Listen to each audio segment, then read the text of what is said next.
Hello and good evening, all. This should be my first Distance live stream, really, of 2022. This has been a really long time coming. Now, I have done a lot of live streams, but very recently, well, at least after November, I had gotten pretty sick with what was probably that infamous unspecified virus of unknown origins, and my voice was completely destroyed. But because of events, I think I've finally gotten my voice back, and I can take on the longer live streams, the ones that go on for 3 hours, usually, which is why I'm starting this a little bit earlier than I usually do. So, as per usual, I let people sort of start streaming in, asking questions, telling me if my sound equipment or if my video is off. I never can seem to get the setup right, especially since I keep on switching operating systems and switching setups. I move around way too much. So, I think I set this one up a few days ago, not realizing that I'd be competing with a lot of other live streams going on. I think Aaron McIntyre is interviewing Michael Millerman. I believe that Anglo Ortho, who is somebody who I met at this event a few days ago, I'm going to be talking about that for a substantial part of this live stream, but he's also doing a live stream tonight. And there appears to be some kind of live stream performance going on with our good friend Mr. Putin over in Eastern Europe. He seems to be putting on a little bit of a show. It's kind of dominated all of the news. I hate to admit it, but even I can't really look away from it. It's very difficult. This is a really bad habit, as a matter of fact, and it's something that I think we need to probably modify our perspective on. And I'm going to talk about that a little bit tonight, but just to kind of get us started, yes, we are living through something of interesting times, and I should say that I think a lot of people are reacting kind of poorly to this situation. We've known for a long time that the global American empire was destabilizing. We've known for a very long time that these conflicts would emerge as American power receded. There's never a possibility that this would maintain itself. There was a certain amount of just implied stability that came after the Cold War in the 90s. And I think I know people thought this would last forever. And the war on terror, 9/11 notwithstanding, September 11th, the attacks on the Twin Towers notwithstanding, they didn't really unsettle this idea that one or two instances aside, we would more or less be going back to some kind of global normality where there would be no major border shifts, there would be no wars between nations. And now all of a sudden, we're just amazed to see that we're back in the middle of history again. This doesn't really change anything. And the difficulty is, I feel like so much of this is just a distraction. A few weeks ago, or really just a few days ago, I think everyone was talking about Canada and the trucker rebellion and really what we've learned about living in the West, what we've learned about our own governments in the past few days. And now I think that we're kind of getting sucked into this geopolitical frame, and that is what it is. It's going to happen. But I sort of feel very strongly that we're not very well suited to comment on this as distance. If you believe, as I do, that our main problem is we live inside a moment of decline where we're being systematically mismanaged, misgoverned, and lied to, participating in sort of the spectacle of the military moment really decenters you from that central. I mean, it's a good object lesson. It's good to understand that we live in the times where things like these occur. But throwing down on one side, I've seen a lot of like based Putin memes in among dissident accounts. I've seen a bunch of people hand-wringing over Ukraine, especially if you live in Eastern Europe. I know a lot of Polish people who are rightfully concerned about expansionism on their Eastern front, and they have a history of worrying about that, and they're very right to worry about that. But for people who are dissidents in the West and who are not directly involved in that, statements in this regard are going to completely decenter you and leave you open to all sorts of attacks. For me, it's critical to sort of react to this emotionally as if it were kind of the background of our existences, of the new world we inhabit. I don't think that I'm alone in feeling a certain way about how the world has been developing, where we are right now. And there's been a tonal shift really in the last 3 or 4 months. I'd say in the space between my last distance, not that I think the distances mark this, but I think that it's kind of funny because in some sense they do mark it, because last time I did a formal distance stream, that was during the fall of Afghanistan. The Taliban had just marched into Kabul, and it happened to be when I did the stream, and that was the topic, was just what it taught us about this particular moment. I think it's been that was in October. I think that was in October, right? Or it was in late September, right? So we've had, about 5 months since then, 4 or 5 months since then. And now we're just kind of seeing it bookended by the invasion of Ukraine. This is just the new world we live in. This is just the new normal. And when we react to it kind of like a television event, like it has the right to capture our attention. Like we can be distracted from whatever we were thinking or doing because, the shiny thing appeared in the news. Oh my God, a war is happening. Oh my God, I have to react to it. Some people are, and I know probably no one in our circles is like this, but some people, I'm particularly thinking of my parents' generation, they're visibly distressed by this. You can see their emotions kind of wane and sink and react to these events like something's being unseated that we didn't know already. It kind of reminds me, I think there's going to be a persistent weather-related themes in this live stream, but it kind of reminds me of, as a young child, I don't remember exactly when this was, but I came from a place that didn't have a lot of storms.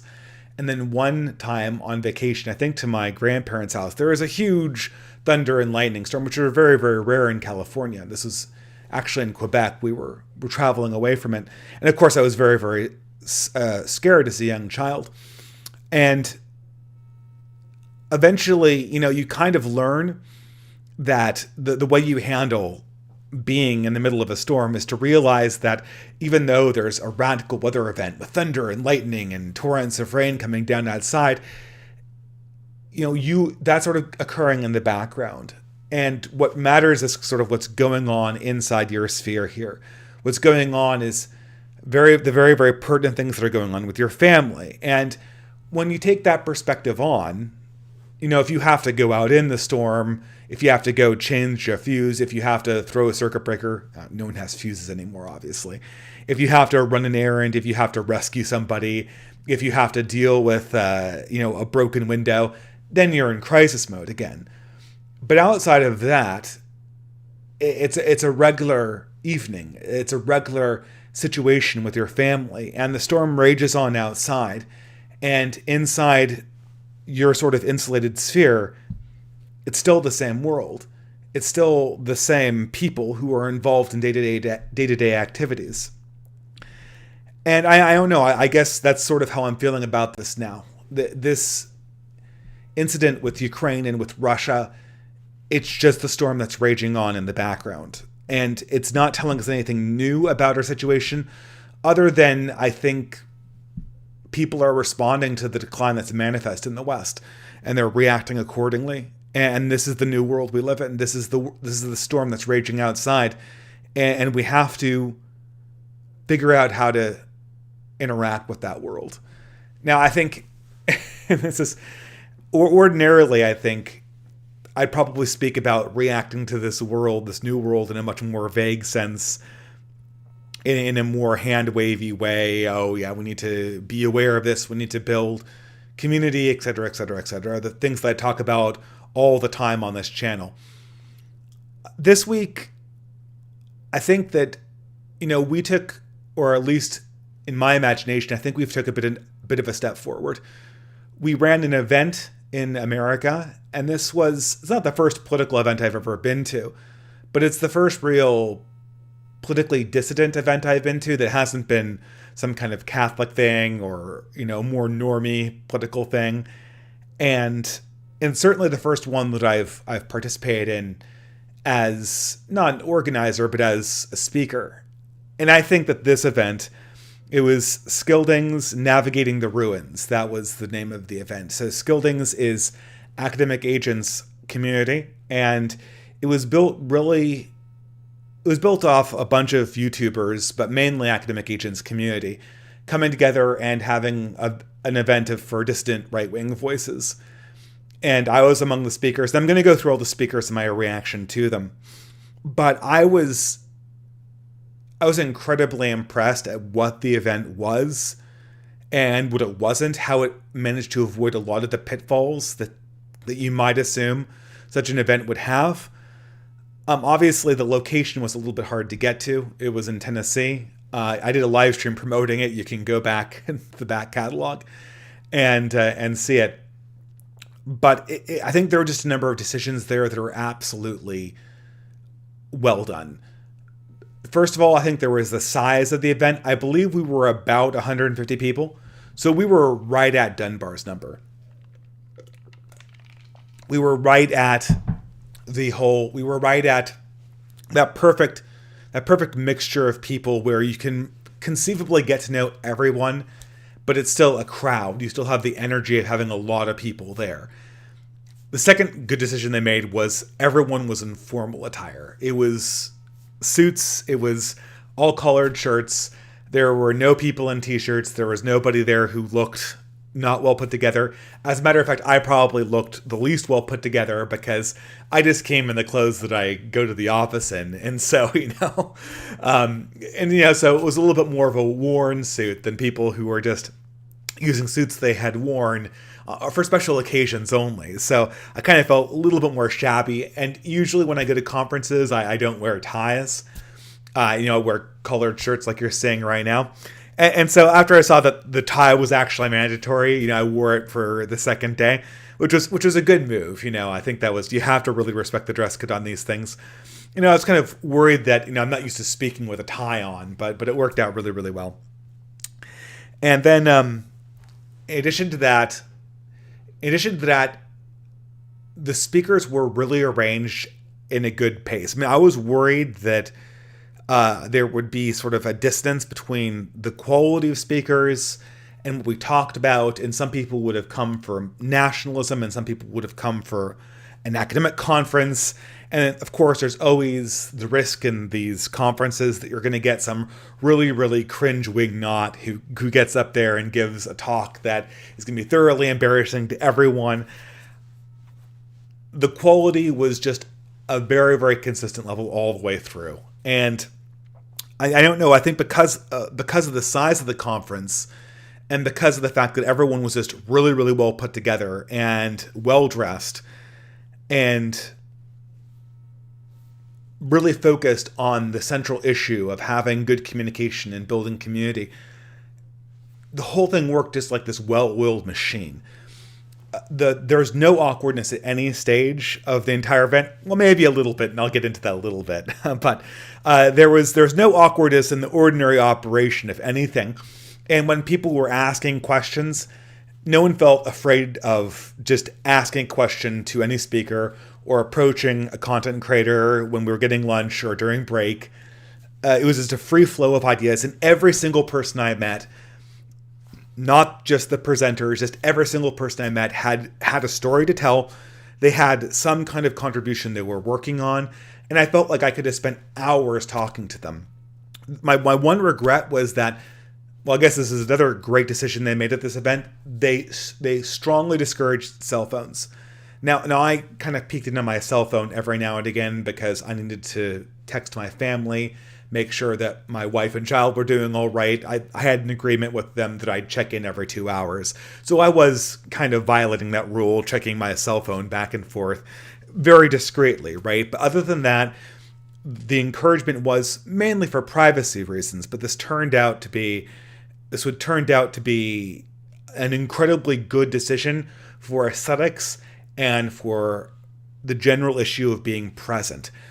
Cell phones were highly discouraged, so everyone was just looking around the room, focusing on the speakers, maybe writing in a notebook. And I wish I had brought an actual physical notebook. I had forgot to pack one of those things, and because of that, I'm working off other people's notes at this stage, and I'm really trying to remember every single thing someone told me or someone introduced me to.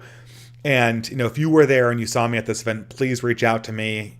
The best place at this point is Telegram, but emails work fine. The email's in the description of this video.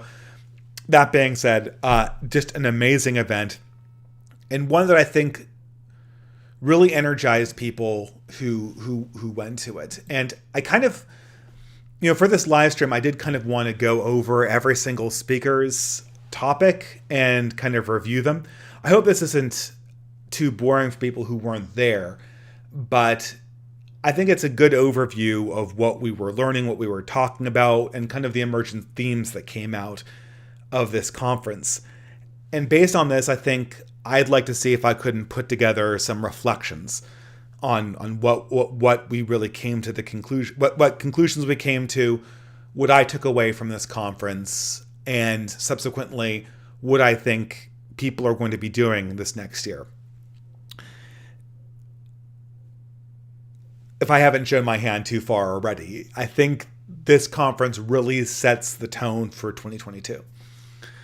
So there were 14 speakers, so I'm going to go through all of them really, really quickly.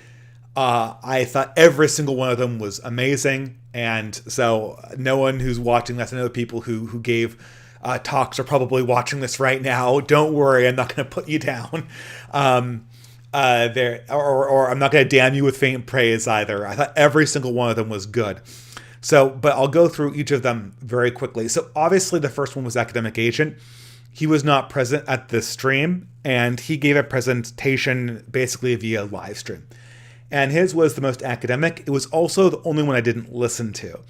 I read his speech when it was on Substack, and of course, I almost felt like I did listen to his speech because the night that I came in, when I was going around talking to people just after he had given his speech, I got in very late on a plane. I think I had about 3 or 4 people basically break down all of the points. And his basic focus was the various different right-wing communities, how they approached issues and where they failed in the past.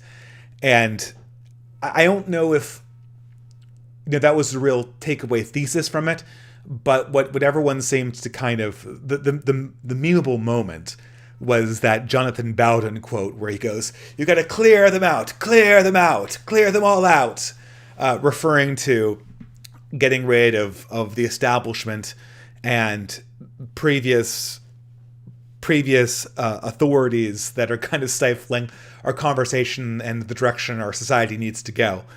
And I think it might have been you had to have been there a moment, but this was the clear them out quote kind of became a joke for the entire conference, and it sort of set the tone. All right, so starting in on Saturday morning, so this was early. The first speaker was Turnip, or Turnip Head, as they call him. I think that was, or Turnip Seed. That he has a channel. It's linked in the description. I think I got most people's channels linked in the description right now, so you guys can click on them. Please subscribe. There's also a website called Find My Friends that's run by Charlemagne, which is kind of like a link tree, but independent, or us biased, so to speak. All right, so Turnip, right off the bat, when Turnip got onto the podium, I knew we were in for a treat, because the first thing he does is he goes, "Can you hear me?" And then he takes 4 steps to the side and says, "Can you hear me over here?" Now, in speaking generally, I've noticed there's sort of a stylistic difference. There are people who give a speech and they have their blinders on and they give it at the podium, very prim and proper, and they stare right at the audience. And they could read more, or they could look and they could gesture more. But they're basically sitting at the podium, feet flat, and projecting forward. And then there's the speakers who kind of move around a little bit. They do the speaker's circle, so to speak, or they just shift from one end of the stage of the other. And I think Turnip was a little bit like that. I certainly was, and Charlemagne was too. And just stylistically, it's the moving speaker that I really kind of engage with because, as you might tell when I'm talking to you right now, speaking feels like it has to have sort of a dynamic motion to it. There has to be some kind of up and down flow to the whole endeavor. So Turnip directly addressed academic agents' theme of how you, well, essentially the main problem of having various different coalitions that are dissidents, that have very different views on the world, and who have radically different understandings of the world. And his general force was, how do you organize a patchwork? How do you come up with sort of ground rules so that everyone can stay on the same page and still operate and still speak to the same issue of creating sort of a post-liberal, post-leftist, post-progressive, postmodern society? I think he really hit a number of very good points, some key takeaways about coming up with consilience between radically different communities. I think sort of the missing piece, and something that was applied later, was an underlying ethos, sort of a core bare minimum that needs to be the necessary precondition for cooperation inside a patchwork. But I think what Turnip Seed really did was he really set the tone for the entire presentation, the entire talk to come.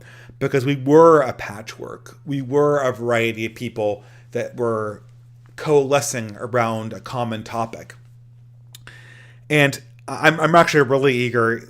Just meeting Turnip at the event really made me excited for his future content, because he's a young guy. He's a Zoomer, and most of his topic matter is on Zoomers. And what's so funny is that during this talk, he kind of broke from that frame. And he goes on about Zoomer culture, ways to reform it, the ways to confront its excesses. But now he kind of just reframed to the macrocosm and talked about just general issues of ideology and religion and patchwork and how to get the many to act as one. And I thought it had sort of like the core based essence of Protestantism. And I'm really eager to see how Turnip intellectually develops, because I think that he just has so much potential to develop into a very, very natural speaker. Because it's so easy when you're that young to choke up and get afraid of the audience. And he showed absolutely no fear of an audience that was fairly substantial. I mean, I've gone to conferences before, and having an audience that's that large is pretty uncommon. You know, it's so funny because I could talk probably for an hour on just the non-speakers that I talked to and what they were talking to me about, but I feel kind of a little bit hesitant to talk about them because I don't want to dox anyone or give away details, and sometimes the conversations got a little bit personal. So without their permission, I don't feel like I can really share anything they told me. Not that I think anyone was using like real names or anything at the conference, but it's a little bit, it's sketchy when you talk about people who weren't actually on the bill presenting. So after Ryan, and I need to go quickly through these things, so forgive me, there was Not Me, Not You. And this was sort of the first, Ryan Turnip Seed, that is, he was a very intellectual speaker. And the Not Me, Not You was sort of a barn burner speech. Very much more what you think about, like in the sense of what you get from a political rally, or what I'd expect to see from CPAC or something like that. He had a lot of gusto, and his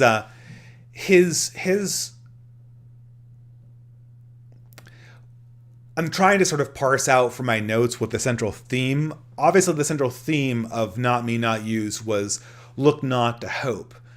But what he was trying to communicate was bravery in the face of adversity. The idea that all of American politics, I think, and I'm sort of paraphrasing his point and mixing it with my own, which I guess is impossible not to do, but all American politics henceforth to this point has been focused around the sort of naive sense of liberal optimism. Now that that liberal vision has in some sense died, and I mean liberal vision in both senses of the word, the question is, what are we and what animates us when optimism is no longer a realistic option? I think the first thing is that we can sort of descend into illusion, which is, I think, what the leftist solution has been. It's been sort of an illusion of cope. I think that's redundant. If you could say to prefer comforting illusions to hard truths, or AKA cope. And I think that Not Me, Not You's main thrust of his talk, and it was really powerful, and he was a speaker that looked straight at you and just delivered a train. I think, as they might say in music, Turnip Seed's talk sort of embraced the world like a Mahler symphony, where Not Me, Not You was just fully directed at one central idea and pounding it in again and again. Famously, that was sort of, to contrast Mahler, that was what Sibelius did, right? He had one idea and he stuck with it. And that was Not Me, Not You. And I think this was one, if not the central theme of the conference, was narrowing down on the real, the substantial, and the critical, and ignoring the comforting illusions, walking around the things that are illusory and that are distractions. And one of those things in Not Me, Not You's conception was hope, because Americans, it's not that I think that there's no hope. Not that I think that he thought there was no hope, but Americans are comforted, are conditioned, I should say, to reach for hope above all things. And because of that, they always reach for false hope. And I think if you want, I feel like the conservative movement has basically killed itself on false hope. The same thing for the evangelical movements, or the mainstream evangelical movements inside America. It's been wall-to-wall cope for their entire existences, and false hope is a poison, man. All right, moving on. Closington, my good friend. So Closington had probably the most interesting speech. Like, if I were to say, like, this is the most intellectually interesting idea that I heard in this entire conference, it would be Closington's. Unfortunately, because it's so interesting, I don't know if I can really, narrow it down so easily. The theme generally was on reconciling Bronze Age pervert with Italian futurism. And Bronze Age pervert has this idea of the longhouse, of declining civilizations that essentially become functioning matriarchies, or functionally matriarchal, which is they descend into comfort-based societies with degenerate elites that sit inside giant longhouses and just dole up resources and favors. And in typical sort of Bappian Bronze Age pervert, we call it Bap, his followers as Baptists, in typical Bap fashion, he has a very visceral description of these civilizations as yeast civilizations, or yeast societies, which is just conjures up all sorts of disgusting images of these sort of fat, decadent people sitting around indolently and not doing anything but just governing over the ruins. And this is contrasted and unified by Closington with the idea of Italian futurism, which is, for all of its reactionary tendencies, completely focused around the dynamic. And so Closington explored possibilities with fighting the tendency towards the longhouse, with appealing towards more dynamic motions, dynamic modes of trying to escape it, coming up with manner boons that are focused around the exact opposite, and that exhibit the exact opposite modes as do the more matriarchal longhouse. And like I said, probably the most original and fascinating and intellectual contribution of the talk. My one criticism is that I think that it was almost too cerebral, and the difficulty is with highly cerebral deliveries, they become highly cerebral talks, they become a lot more difficult to deliver. And so, I think that you need to have like a simpler idea. Whenever you have to try to reach for the bibliography, or you're listening to a talk and going, man, I need to cross-reference this against the bibliography. You know, it might need to get a little simpler, right? But I think that was definitely the most interesting talk in the entire conference. So the next two that came up were it was actually a pair of talks, or in my mind, a pair of talks. I kind of called these the tactical two.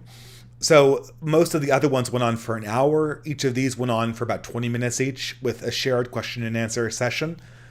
And the first one was Red Hawk, one of the organizers, who gave a talk on the red pill and how we can be better in the world, better hold ourselves to deliver critical information for people.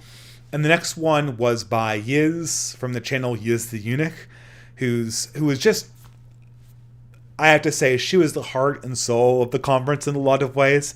She had so much positive energy that I really couldn't get over the size of her personality and how much that kind of fed life to just so many people there. The enthusiasm, the kind of childlike wonder. What was that Sam Hyde joke? There's this fake TED talk that Sam Hyde did, 2077 Future Shock or something like that, and he has this sort of weird self-flattering comments like, I'm a childlike innovator, with his heart on his sleeve and his, it's all this, but I think Yiz was sort of a childlike contributor with her heart on the sleeve and the stars in her eyes, and that was so incredibly charming. And I think she gave an idea. Her talk was on pro-whiteness, or what I like to call anti-whiteness, which is, I always prefer the negative construction on this particular thing, because I feel that whiteness kind of traps me in my enemy's frame. I don't like the term, and I did an entire video on why I don't like it, so you can cross-reference it there. So people get angry at that, but I think they just haven't watched my video on it. Maybe if they want to have a conversation on why I should like that term, they can discuss it with me. But despite my dislike for the term whiteness, I loved Yiz and Red Hawk's talks. I kind of felt like they were saying different versions of the same thing. There are two peas in the pod, and together they were just like the Wonder Twins, delivered an absolute outstanding hour of content. And I think they had one of the most lively question and answer sessions. The question and answer sessions, I should say, usually you're at these conferences, and for political conferences, like, you get up and you have this very quick question that you just look like a deer in the headlights, and you stare and you ask your question, and then the speaker completely ignores you and answers a question he's more comfortable with answering. In this one, it was totally not like that. First of all, most people seemed to either get a chance to ask a question or had someone else ask their question before they could get their turn, which happened to me multiple times. Like, I initially had a question and someone else answered it. And the second thing is, people just made statements, like complimentary statements, and there was no sense that they were detracting from other people's time. It was a situation where everyone was collaborating, and if you had an addendum, and there were a few people who they asked like 4 or 5 questions across the entire 2 or 3 day time span, and none of their questions were actual questions, and they still, like, no one was angry. They actually made a huge contribution just by making related statements on top of what other people had already said, which is usually a big faux pas. And there's also one other person, I think, who he had every time he asked a question, he had a different weird way of introducing himself as a something appreciator. So the mood was good.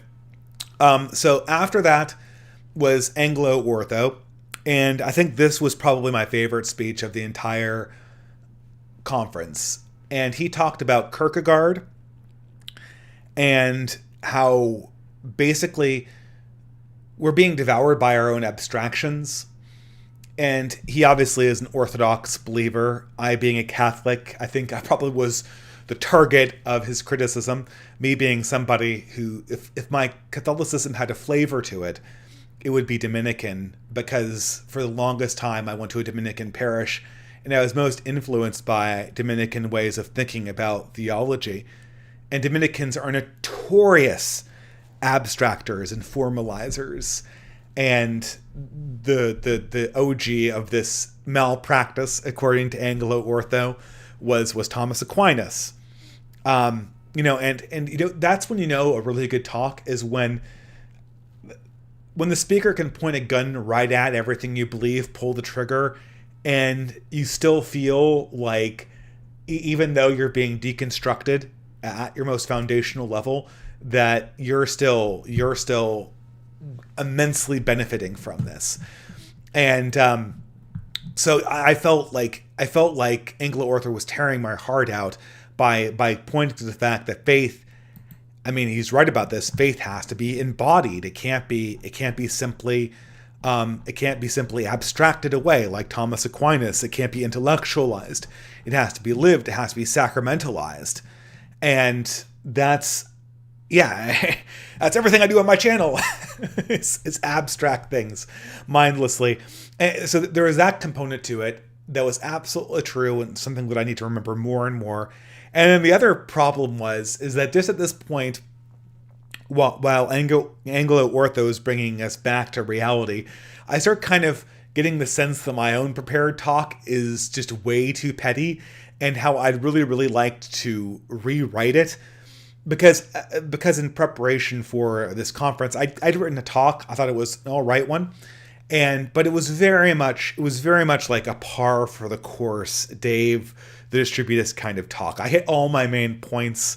I even started out with, allusions to BreadTube and built on top of that. So it was a very kind of typical Distributist kind of talk. And that is I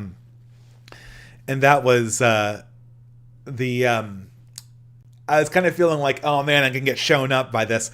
So right after Anglo-Ortho, the best talk, in my opinion, was Radlib, which is probably the most, I don't know, I'm running out of superlatives. Certainly the most worldly talk of the presentation. He went over specific pieces of worldly wisdom that he had learned across his 30-something years inside the libertarian anarcho-capitalist movement. And it's amazing talking to him because he gave a perspective on the generations of past thinkers that have built up to where we are right now, and how those people actually were as men, not just what you got from their books. And, this is something that's really amazing because it turns out that when you meet people in person, you can learn things from them in terms of core wisdom that, I just got logged out of my note-taking app.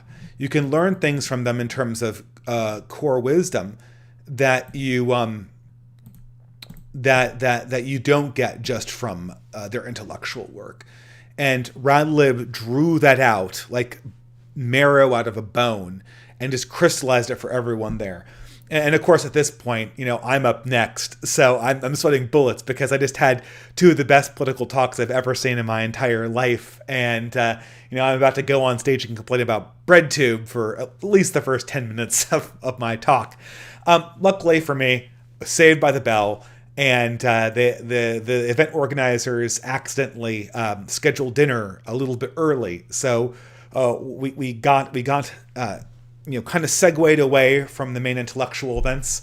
And by the time I went on stage, everyone had a full belly of fried chicken, pork gravy, and cheesecake, Southern style. So they were well inebriated and placated for my somewhat paint by numbers distributist talk, which I think was well received nonetheless. Then afterwards, after my talk, which I'm not going to go over because I think you'll probably get it. If not here, from some other source, it will be published somewhere, and I don't want to kind of show my hand. Afterwards, Charlemagne organized a, not unpopular opinions, he organized a cigar stream live. And this is sort of a book review group where they reviewed the books Jonathan Bowden's Why I'm Not a Liberal and Thomas 777's Steel Storm. And this was sort of this really bizarre live panel. And it was absolutely amazing seeing all those guys up on the stage together discussing a book. Charlemagne, he kind of does look a little bit like He-Man. I thought more like David Foster Wallace or Kurt Cobain, but it was really funny seeing him along with all the other guys in suits discussing these two books. My one criticism, I think they should have just stuck to one book. I think it was way too packed having two books in there, and it was very, very daunting. I couldn't read the books. I didn't have the bandwidth to do it, so I wasn't part of the panel. And I'm not the biggest Thomas 777 fan, but based on their descriptions of his book, it sounded like it was really interesting. It sounded like it was very apropos of what we had been talking about. And of course, Jonathan Bowden is Jonathan Bowden, right? What you remember from his book are just these completely acerbic, biting quotes that leap out of the page, and people had a fun time kind of toying with those things and playing around with them. All right, so that covers Saturday. The next day was Prudentialist. So this is in the morning. Prudentialist,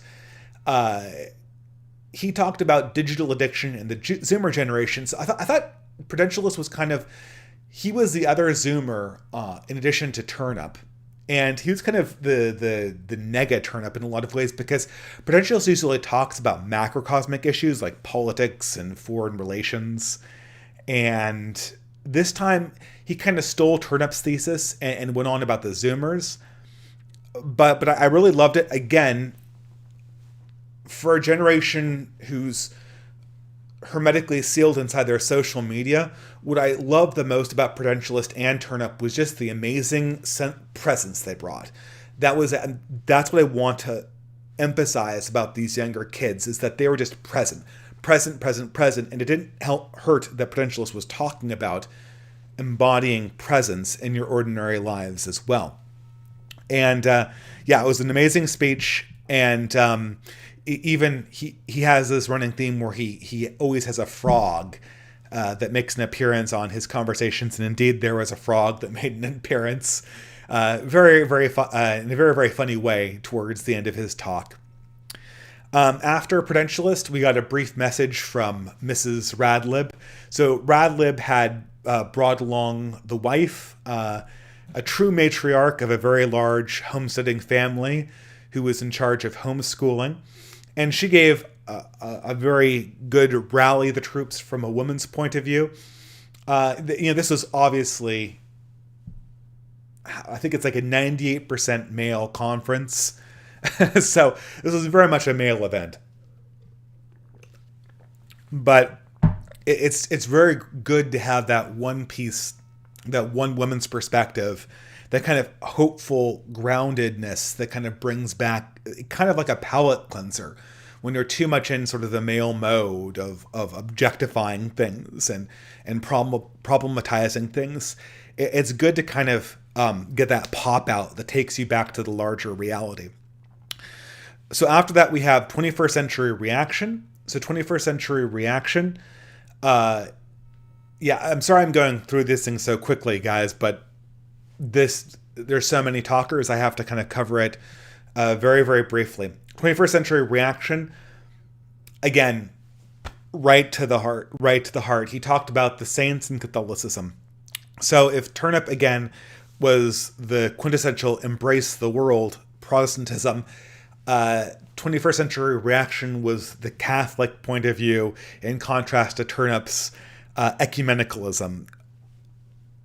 21st's main thesis was that in order to be strong, we have to be particularist. And so that was kind of the subtext of it. And the other part was, here's my particular reasons for being Catholic. You need to embrace a living faith. And here are the lives of the saints and the power, or the lives of a few saints and the power that they've drawn on for just jumping into Catholicism with both feet. And this kind of links into a lot of themes that are just about being grounded and being present. I think what 21st's reaction, I think 21st's, like the main takeaway from that was sort of, have you made your decision for Jesus? a lot of people talked about commitment in the abstract, whereas 21st century reactions thesis was, we've talked about commitment in the abstract. Now can you all here genuinely consider making a commitment in particular, which is of course the only kind of commitment that really matters, is commitment in the particular. Because commitment in the abstract is like will in the abstract. It's meaningless, right?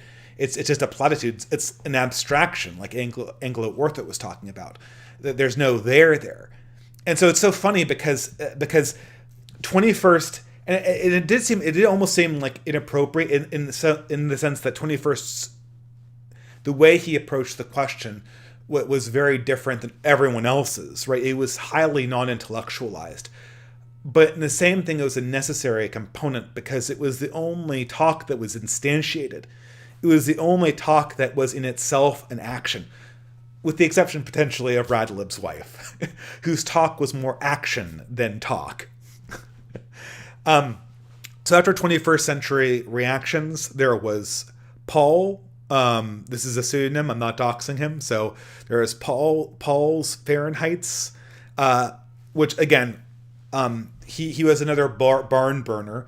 So Not Me, Not You was the other one who was just preaching to the troops, and Paul Fahrenheit's talk was speaking from the heart.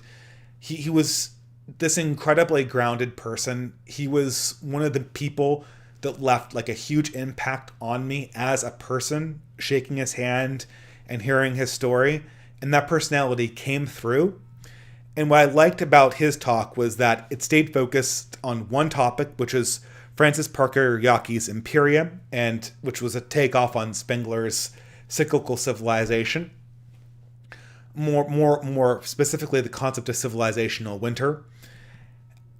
Yet somehow the real star of the show was the personality that he let shine through when talking about that, and kind of going on about it.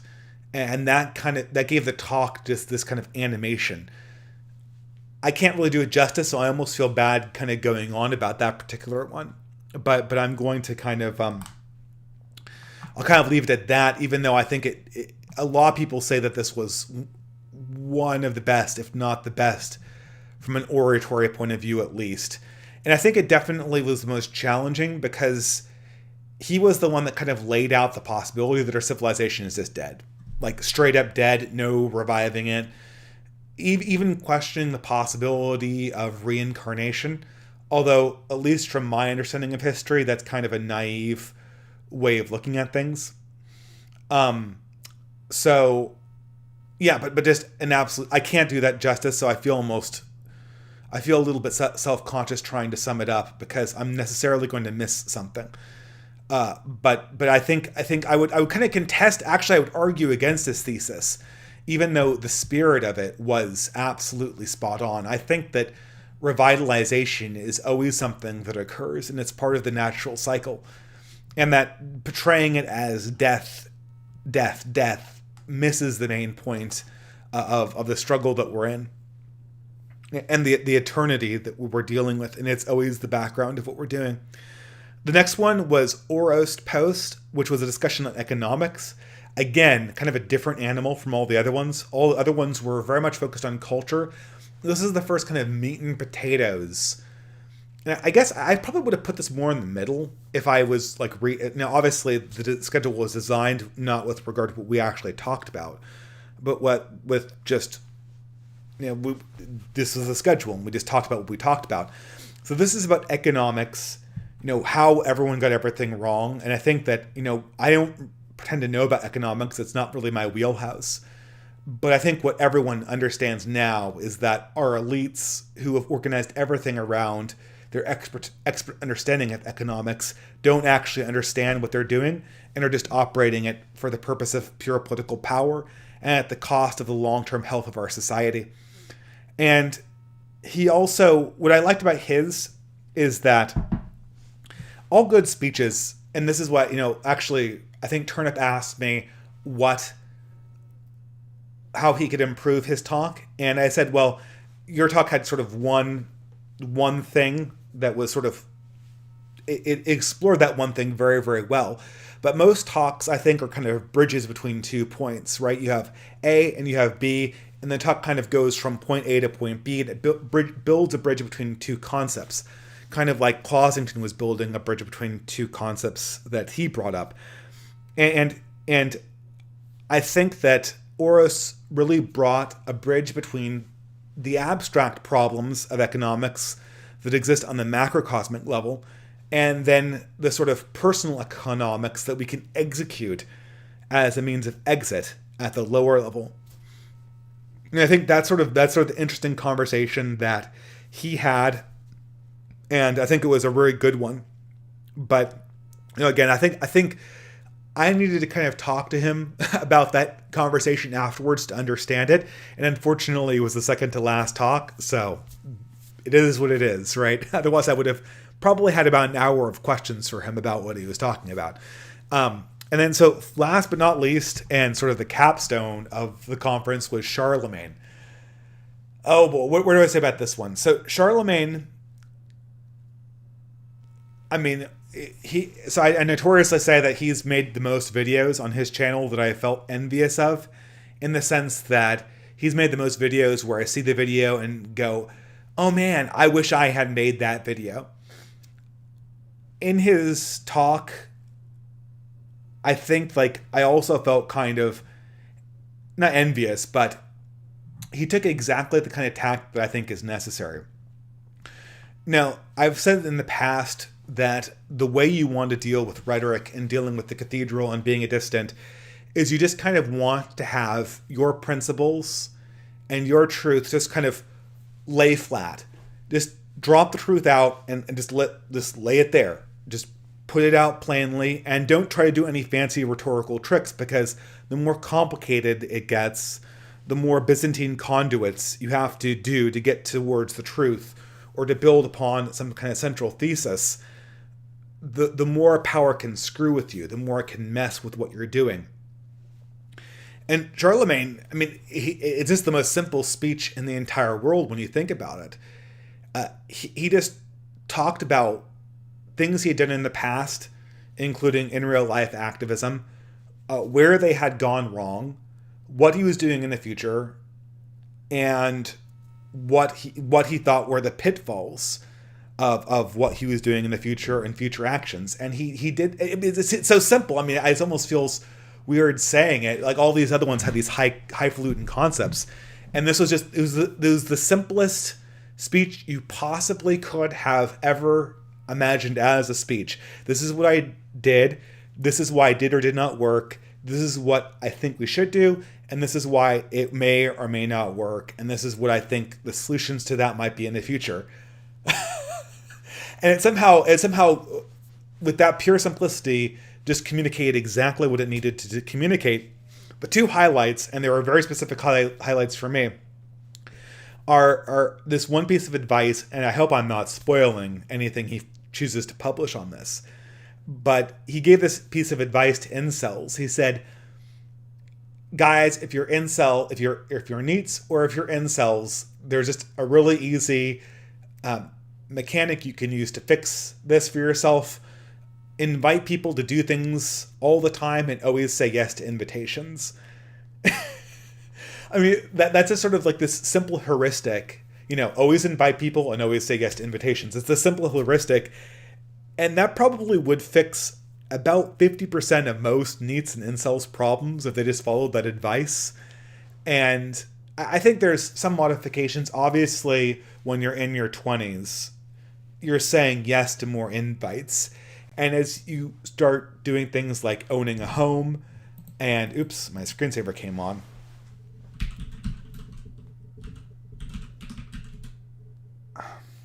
Hopefully we're still running here.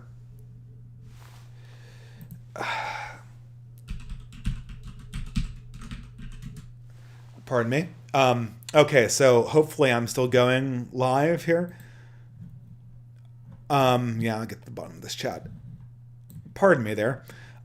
So as you get closer and closer to your 30s, you start owning a home, you get married, you get kids, you're not in a position to say yes to invites anymore. At the same time, more and more you don't need to. More and more you have to be thinking about how to establish community using yourself more as the basis, yourself more as the root. And I said this hypocritically, being somebody that's still moving around, being something of a nomad at this late stage in my own life. So, and the second thing that I thought really made his speech stand out is so sometime in the speech, during the question and answers, there was an older gentleman who kind of asked sort of a quintessentially conservative question, which was, isn't the solution to our present plight something like 1776, right? Like sort of the Alex Jones quote, right? And immediately, unfortunately, right, immediately you could kind of hear this titter from the audience. This, because everyone recognizes that it's sort of a boomer sentiment. You could kind of hear this this kind of anticipation that, oh my God, now he's going to spike it, right? Because it's a setup for reactionaries. Whenever they hear 1776, they're going to immediately bust out their mole bug, and this is their chance to kind of like do a performative spiking the football in the end zone. Charlemagne didn't do that. He thanked the person for his question. He said, that's an excellent thought, but there are a number of things that make this avenue not necessarily as good as it could be for our purposes. And then what he did in response to that is he looped in other learnings that had been highlighted during previous portions of those week's events, so that he could demonstrate through what people said during the conference why just invoking the Revolutionary War wasn't necessarily the best approach to our situation. And I thought that was such a good grounded template for how to refocus conversations with people of an older generation. You're there to kind of guide them. You're there to kind of bring them forward. And part of that is making sure that what's communicated is your deep respect for their ideas and how you're really building on them and not spiking them and not putting them down and not disparaging them. You are guiding them to a better fulfillment of the truth that they're getting at when they're bringing these concerns to you.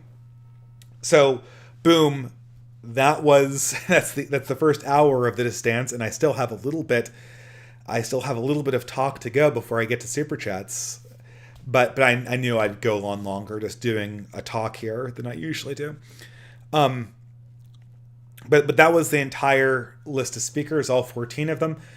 I think it was one amazing talk after the other. There were no real... The entire conference felt like a phalanx. It felt like, especially because formal wear was required, it felt like an unbreakable wall of stand-up people you could rely on. And if there was somebody who was more struggling with life or who was in a state of less development than everyone else, you would have never known that they were the weak link. First of all, I never discovered a weak link. Even when I saw somebody who looked a little bit like they might be struggling in life, in conversation with them, I quickly discovered that they had all of these great ideas and they were doing all these interesting things in their own life. They had projects they were working on. And so it was just, I couldn't personally detect any weakness, and there was no visual weakness because everyone just looked really, really well put together. I kind of felt embarrassed that I might be the shabbiest person, wearing the same jacket and shirt, or I have a set of ties and shirts I wear to the office every day. So I'm like, maybe I'm kind of a little bit underdoing it here. I really should have gotten some new stuff for the event, but altogether, just a solid block of people. And you're kind of, this is always the problem with conferences, is that there's a well-known conference high, and you can definitely feel the conference high take hold of you. And I had to go home to my wife and family, but I'm told the people stayed later and had a great time in Nashville just hanging out, discussing things, having a much more casual environment, not wall-to-wall-to-wall speeches, not, oh, here's my elevator pitch, now let's go over to the next person's elevator pitch. It was much more intimate, and, I wish I could have been there. I wish I could have had the time to do that. As a family man, it wasn't going to ever happen. But I was more than happy with what I got. But, the thing is, the conference highs are a little bit dangerous. Like all highs, they distort your perception. So there's the conference high, and I can't remember, was it Turnip who said this? You get out of the room, and you get out of a room of 100 to 200 people who are just on your page, and you feel like you could take on the world. You feel like you're just kind of, oh my God, the establishment has no chance. We're just so unified and so on point, and this is just going to be a cakewalk from here on out. And then slowly over the course of the next few days, reality seeps back in. And what you really take away from the conference occurs when the conference high dies. Nerd conferences are notorious for this, or even music conferences. When you're at these stupid conferences, like for board games, or less so for music, but oftentimes for board games, like Comic-Con's a great example. Like it's a high when you're there, and you can convince yourself to buy all sorts of like stupid crap that you never buy otherwise, and then you get back from this thing and you're jazzed about this fandom you're part of, and then like the next day you can't even remember what you're excited about. You can't remember the people who were there, and you just have this pile of tchotchke crap that you have no idea what to do with. You're embarrassed to hang it up in your room because it just shows you to be like this have these nerdy hobbies, and it's not even high quality to begin with. That's happened to all of us. And so the real evaluation of a conference has to come when the conference high has subsided. And that's kind of where I was the last few days. I think what really killed the conference high for me was, I think it was yesterday, the academic agent and Charlemagne did a conversation with Sargon. And this conversation went nowhere. I mean, conversations with Sargon already have a kind of feudal component to them, because I think Sargon is a great guy. I am a Sargon appreciator.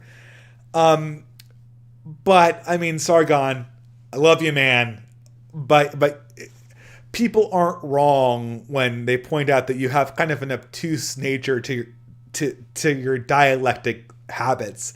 Everything kind of seems to get tied up in endless technicalities and digressions, and nothing can move forward.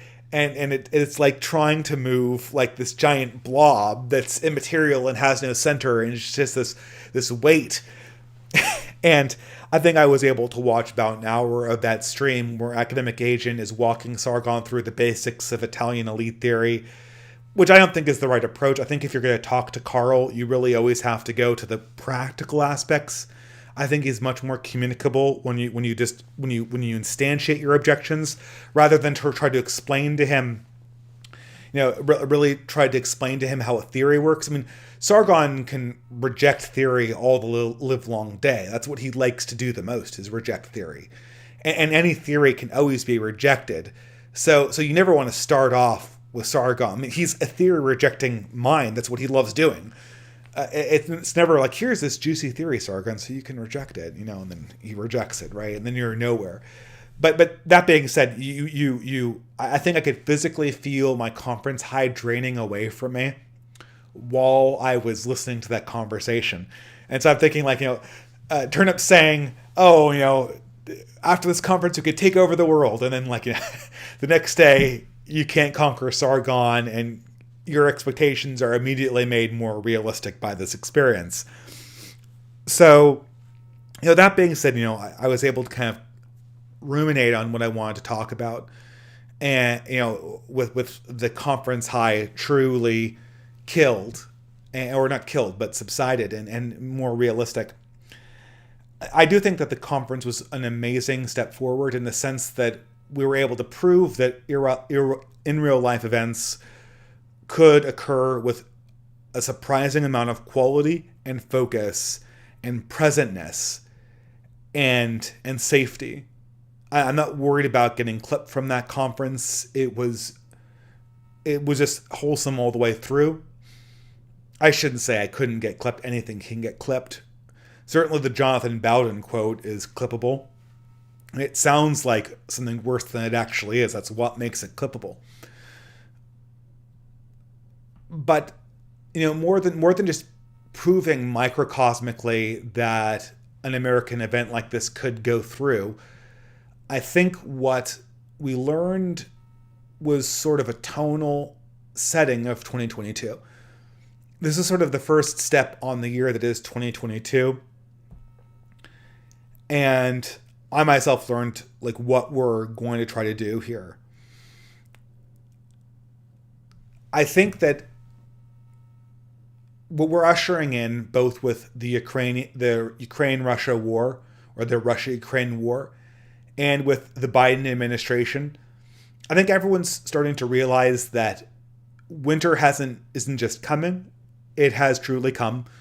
We are in the beginning of civilizational winter.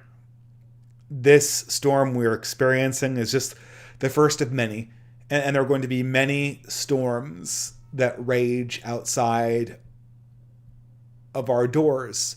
There are going to be many storms that we have to try to escape. And we're going to have to start experiencing things and living things in the mode of winter and as winter animals. And I don't think that this winter, when a lot of conservatives talk about winter or decline, they talk about this decline like it's a presidency, or it's a set of presidencies, or maybe it's a decade, or maybe 2 decades. I think that this winter is probably going to last for the rest of my life. I think that this is just the environment we are in right now. Things like the Russia-Ukraine war are just going to be things that happen these days. They're just going to be how society works. They're going to be how society operates and what we can expect going forward. And we're going to have to get used to living with these things as the background to our lives and not let the anxiety or the excitement lead us into traps where we're doing imprudent things, where we're saying things we're going to regret later, where we're exposing our communities to greater damage.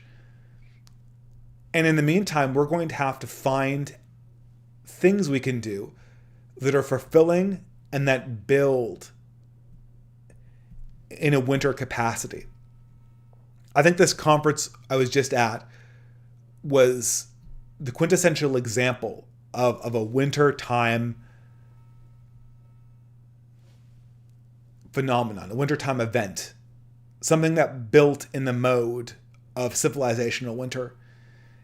It was closed, it was cozy, it was insulated. It created something that was small and deep and that sort of hibernated while the rest of the world declined and died around it.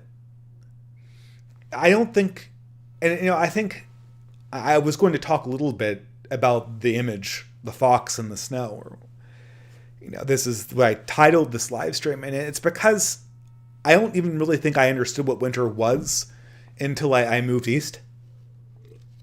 Now, I always used to make fun of my friends from Southern California because they came from places like San Diego. And in San Diego, there literally is no winter. It's temperate year round. And one girl told me that she didn't even know that seasons had independent characteristics. She just thought that they were arbitrary delineations on the calendar, like essentially days of the week, that they didn't actually have temperatures associated with them. And I kind of laughed at that because in California and in the Pacific Northwest, which I frequently lived in, there are definitive seasons. But, snow in Portland or Seattle or Northern California is very different than snow in winter in a state like Michigan. So in Seattle or Portland, you get snow. It snows for a few days, and then the snow melts in a few days after that, and the ground becomes slushy, and in a few days it's like nothing ever occurred. It was just like a rain. And there isn't anything, the landscape isn't changed in any noticeable way. But when you go east, what happens is it snows. And it's the first snow, it kind of has the pattern of like a Seattle snow, where it snows and then it melts and then, okay, it's back to normal now, right? And then you're thinking, as someone from the West Coast, it snows more here. So what we're going to get is sort of a cycle where it snows and it melts and then it goes back to normal, right? No. What happens is sometime around November in Michigan, where I lived, it snows and then the ground just freezes. It goes into this deep frost state where everything in nature sort of shuts down like a giant machine and nothing grows anymore. And the entire landscape becomes ready to go into hibernation. And it's not really like a rain where you're getting kind of a sudden burst and a reset and then a recycling. Everything you knew about the landscape shuts down, and then the snow comes in, and the snow covers the entire landscape like a blanket, and it never goes away. It settles in permanently. The waterways freeze up, and the entire landscape becomes entirely alien. And in the sense that you don't even look out in your backyard or the fields that surround you and see the same place anymore. You just see sort of a snowy terrain that you can't even, places that you could walk easily and play sports become sort of impassable obstacles that it would take an enormous amount of energy to traverse because you'd be doing it in waist-deep snow. And this doesn't stop after a week. It doesn't stop after a month. It persists until March, until April. I think one year the snows didn't melt until halfway through May. It was amazing. And that was most of the year. And obviously when the spring came, it was like the world was rejuvenated. But before then, you could hardly, like, there was a part where you looked out among the landscape and you could hardly even imagine what the thing used to look like, because it was months before you had seen the landscape in its summer form. And you're trying to emotionally link the winter landscape to the summer one. And it's very hard for you to do that in your mind because it forces you to imagine an entirely different place, and it's not here anymore. It's buried beneath snow. And the world you occupy is this small little world that's sheltered from this completely inhospitable one. It's a contracted one.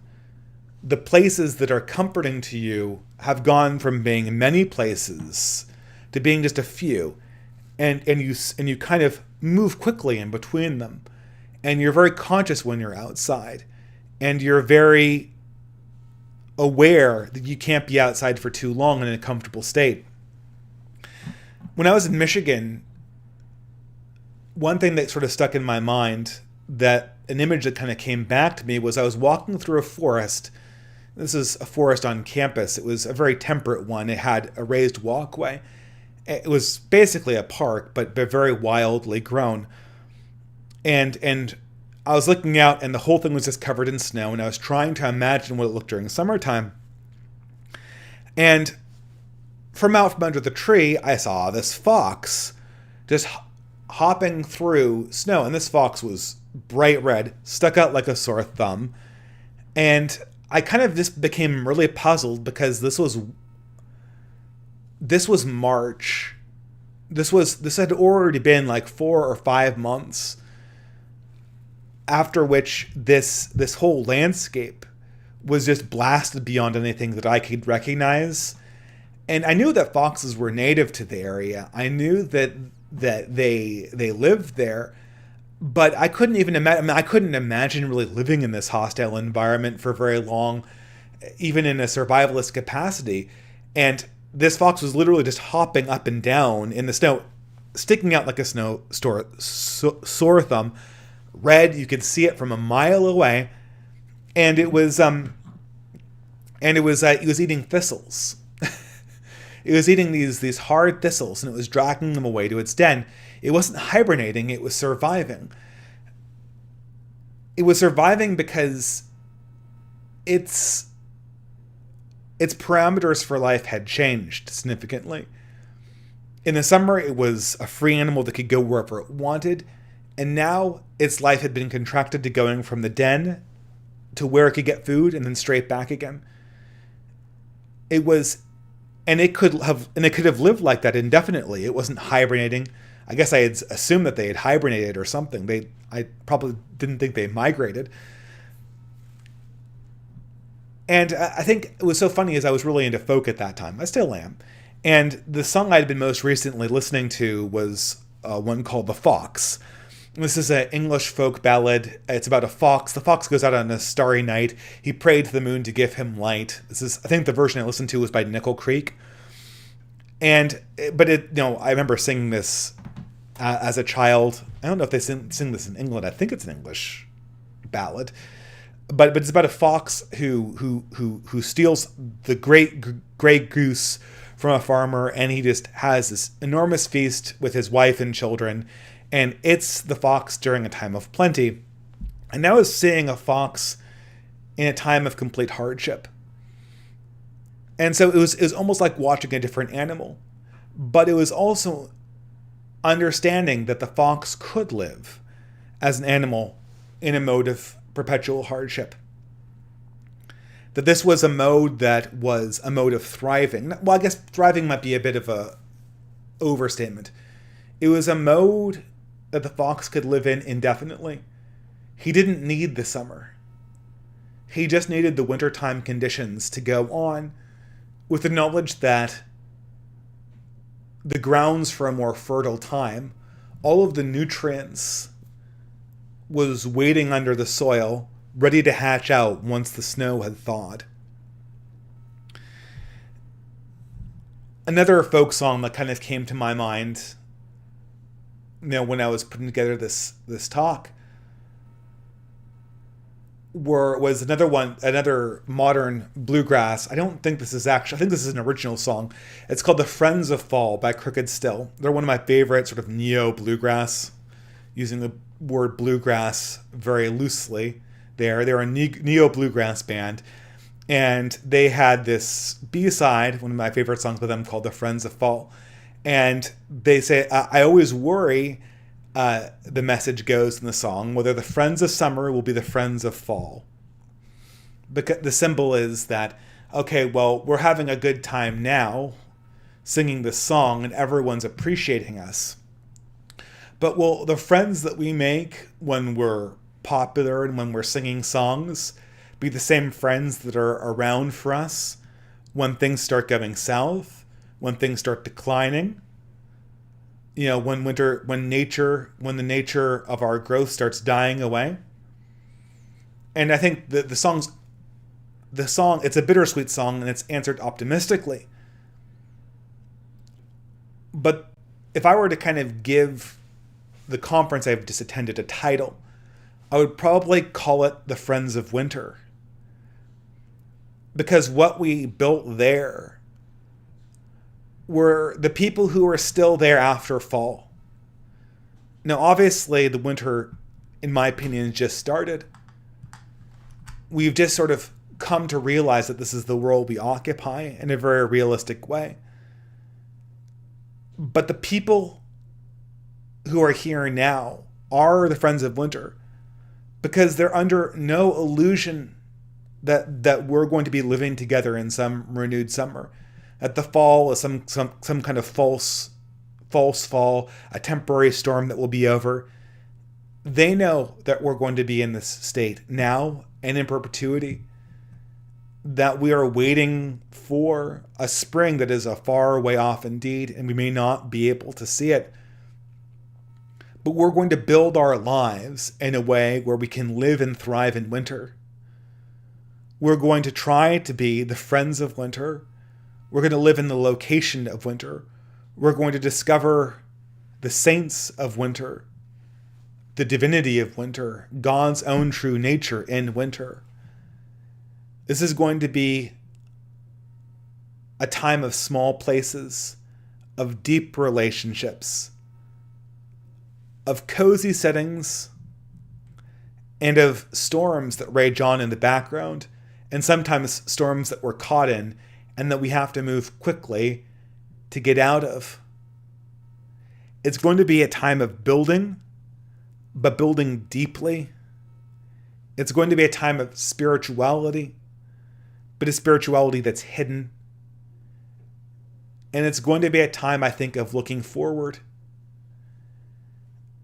I think that things like rock and roll and the culture we all grew up with, the 90s Fresh Prince of Bel-Air, as commonly referenced by Academic Agent, I think this was the culture of fall.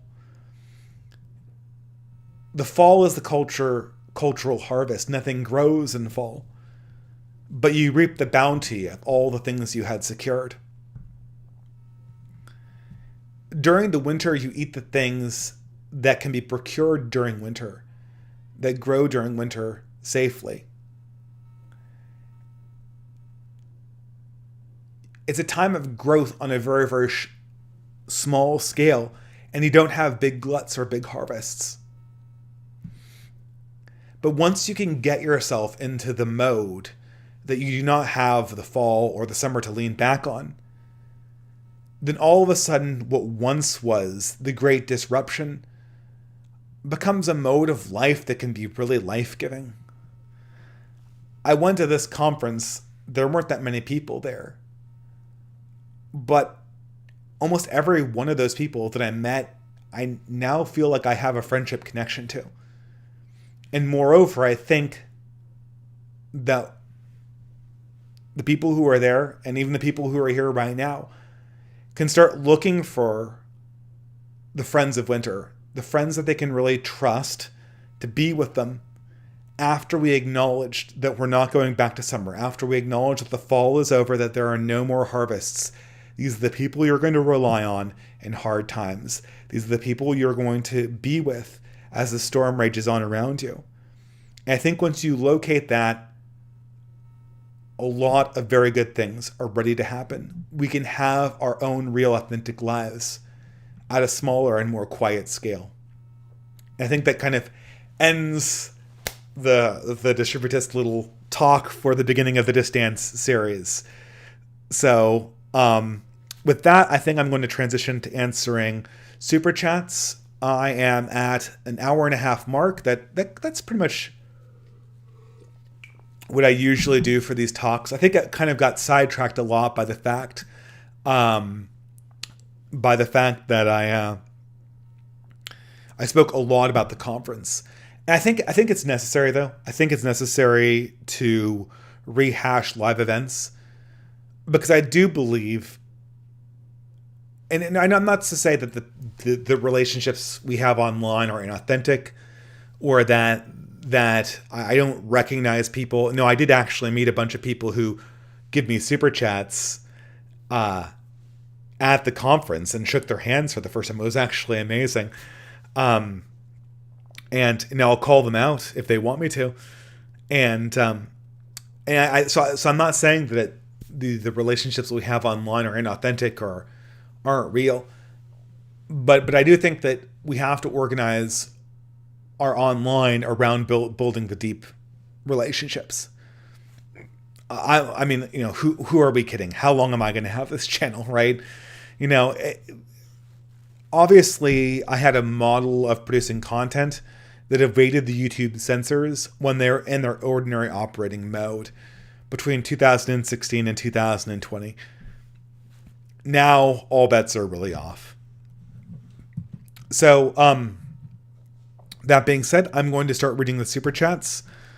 Okay, starting with the question. Let me just scroll to the bottom, so I'm actually reading the chats as they come in. All right, so the first one here is Nerve and VMaker. All right, Nerve and VMaker for $10 USA. The speaker who focused more on figures life than their intellectual output is onto something. Con Inc.'s obsessed with the founders is limited to their political ideas, the life of Washington and Jefferson, and how they behaved in such chaotic times embody more wisdom than the Federalist Papers. Yes, I 100% agree with your main point there. people oftentimes, it used to be when people asked you in conservative circles, who is your favorite founding father? Sort of the midwit take would be George Washington, because he wasn't much of an intellectual. But George Washington created America, because without George Washington, there would be no America, because his aristocratic temperament was the only thing that allowed any kind of unification to occur. And it set the tone for presidencies. If you had some kind of grasping intellectual like Jefferson, admittedly, he was much more mature when he was president, but I don't think he necessarily would have been a good president if he had started reigning in the 1780s. I think he would have been ideologically captured by the revolution in France, and he would have swung for the hills with all of his crazy ideas. It took an aristocrat to really bring the gravitas necessary to make America work as a nation. Otherwise, it would have just gone down the rabbit hole of the French Revolution, which I think there might be an argument for that being more based, but it certainly wouldn't have created a nation that made many contributions to humanity during its existence. And by the way, it was Radlib who really centered the discussion on the wisdom that was communicated by personal interactions with these people like Hans Hermann Hoppe, that most people in the room, myself included, have only ever known about through books. And I can't remember the individual in question he talked to about. I wish I had taken more thorough notes. I can't remember the individual in question who he mentioned in this capacity, but one of these thinkers had been born before the First World War and had had some amount of their intellectual formation created by the pre-Great War continent, the pre-Great War Germany. And Radlib's description of him was that he couldn't believe the kind of interaction he was having with him. He was just having this incredibly... It wasn't like he was saying anything deep. It was that he was communicating this gravitas that you couldn't get from people in the modern world. There was no falsehood about him. He just stood as he was. He talked as a man, and he contained within him the multitudes of a civilization that was no longer in existence. And even hearing it like basically third hand from Radlib, that was just an amazing takeaway. All right, next one up. What hasn't gotten more mature is the pinning system, which is always super confusing. Do you have any so Aristocratic Owl, who I didn't meet at the event, so it was really great meeting you and putting a face to the name for once. Let's hope that we can build on these relationships and keep this going. I think that, before I read this question,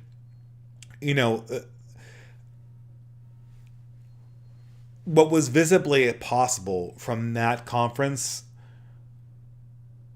was we basically had more than 100 people who were very, very solid at the level of United States.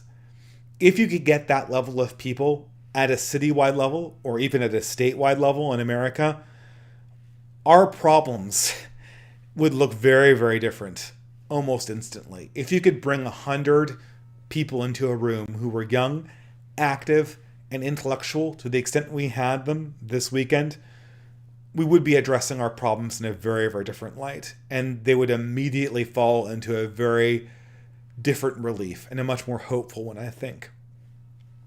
That being said, what I'm basically talking about is increasing what we have right now by an order of magnitude. But I think that's very possible. That is very doable. I don't know a time frame that can be accomplished on, but it's achievable in theory, as we demonstrated. So that's very, very good to keep in mind. Aristocratic Owl for $10. Do you have any recommendations for practicing on how to govern other people and how you would build loyalty with the people who fall under your command / ownership? In short, what is the best option for those of us who want to govern and protect a state that has centralized into one party? Now, this is interesting because the speech I did go with was kind of not milk toast. I did feel it was an adequate speech. but it was a very safe one. The non-safe one that I had toyed with in outline was a meditation on Gogol's novel Dead Souls. Now, I don't even know what Gogol's first name was. Hold on a second before I talk about this author who I was going to write about. What is his first name?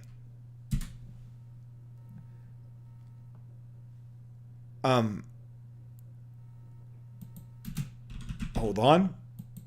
Nikolai Gogol. Gogol. I'm sorry, it's not Gogol. It's Gogol. So I was going to do a talk on his novel Dead Souls, which is a famous novel. It's a famous satirical novel about this aristocrat who has been dispossessed, and he doesn't have any money, or much money, I should say, but he wants to essentially go to court and parlay favor with the more powerful aristocrats, and you can't do that unless you have standing. And back then, it was standing in aristocrats was how many souls you owned. Basically, how many serfs were under your possession, were under your reign as an aristocrat. And so his strategy for doing this is to go to aristocrats and buy up souls of serfs that had died but were sort of still on the books, so to speak, so that he could kind of communicate an aristocratic fraud. Sort of do the John F. Kennedy thing where you technically vote souls for yourself that are no longer in existence, that are dead. Not that the souls are dead, but the bodies certainly are. And so this is the backdrop of Dead Souls, and it's obviously a satire on Russian aristocracy, but the idea of ownership over people. This is something that, and again, I felt that this would be kind of a spicy one to start with, because it's essentially what got Curtis Yarvin canceled. We need to start defining ourselves in terms of the people that are around us, in the sense that it would almost be better if politicians had to define themselves in terms of owners of the souls of people who voted for them, such that if the state of your people's souls was particularly degraded, you'd be looked down on as a lesser politician. So if you're a politician of 1 million souls, and those 1 million souls are all on fentanyl, like, that means you're a bad aristocrat. That means that your standing in court is worse. And so there's this ownership dimension that's really, really lacking from our understanding of democracy. The way that people own constituencies, and make no mistake, they own them, because power is power, even if it's democratic power. They own them without true spiritual ownership. They own them just to get votes out of them, and then to degrade them insofar as they're not giving votes to them. And there's no responsibility of that. There's this interesting thing that has to kind of occur. And that is that when we are asking for sovereignty, or when we're looking to give sovereignty to somebody else, what's happening is almost kind of a marital transaction. It's sort of a male-female transaction. I don't know how this came up, but I remember saying that when you're dealing with people who you have authority over, especially women, you can never disrespect them. You always have to give them a way to save face, because you are in many ways responsible for their dignity. You're responsible for them being able to go out in public and hold their heads up high. So on one hand, you need to have dignity, and on the second hand, you can't take dignity away from them, and you certainly can't humiliate them. So this gets to the point that, when there is some kind of power transaction where you need to execute authority, you have to always allow people you care over to save face, to not do this in a humiliating way. This is also one of the reasons why we know that our own leaders are illegitimate, this whole white privilege stuff, this whole sort of anti-whiteness stuff is transparently an indication that our own aristocracy has lost the mandate of heaven, because it's very, very apparent that our leaders are trying to humiliate the people because they feel that that will make them more subservient and easier to control. But any true aristocrat knows that his standing comes from his own people's dignity. And as such, even when that aristocrat knows he has to take power, even when it becomes necessary, he cannot humiliate his people, and he has to be able to always give them dignity to hold their heads up high. And that's the mark of a good husband. That's a mark of a good employer. That's a mark of a good leader.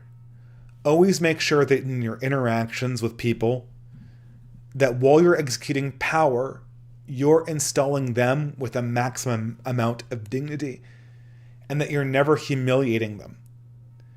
You can assert authority without humiliation and in a way that enhances their dignity as opposed to detract from it. And that's what I would say. And that's also the operative issue, I'd say. I mean, we will know a good set of leaders from a bad one when the good set of leaders is able to take power and does not actively encourage the humiliation or degradation of the population they intend to rule over.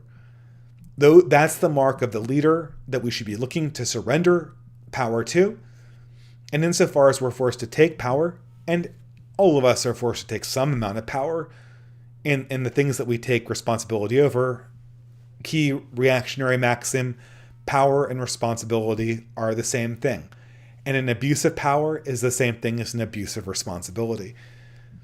The number one thing you need to do when you execute power is to never execute it in a humiliating way. Case in point, a lot of people are very angry at people like Justin Trudeau right now. And I know I've certainly had this emotion, and you probably have too when you're watching this.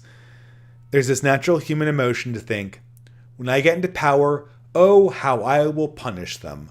Oh, how I will make it so that they're so aware that they have lost power.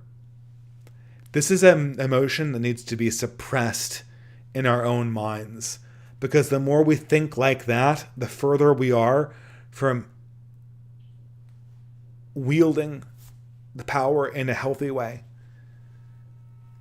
Power has to be wielded with the minimum amount of self-satisfaction and ego, and the maximum care to where it's enhancing the people it's executed on the behalf, on the people on which it's executed for which it's executed. The preposition's kind of tripping me up on that one, but I hope that answers the question. I'm going from the questions tab first, and wow, the crop is really brutal here. I guess you can see the first few words here.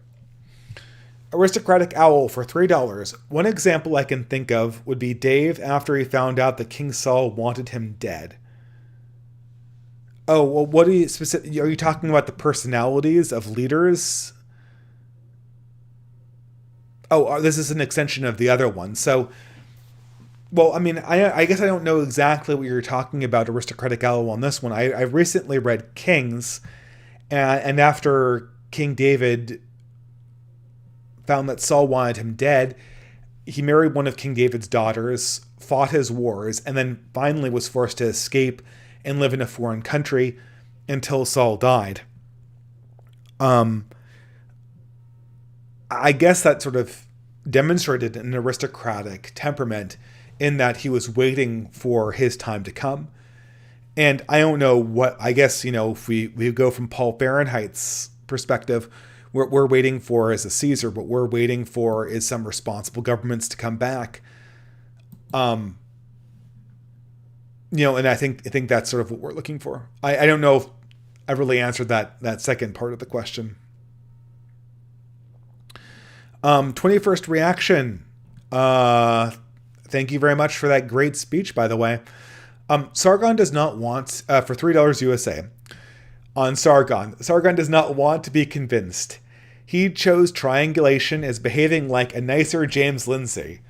Attack the fringe to protect yourself. He heard dissident right ideas and never tried to understand them.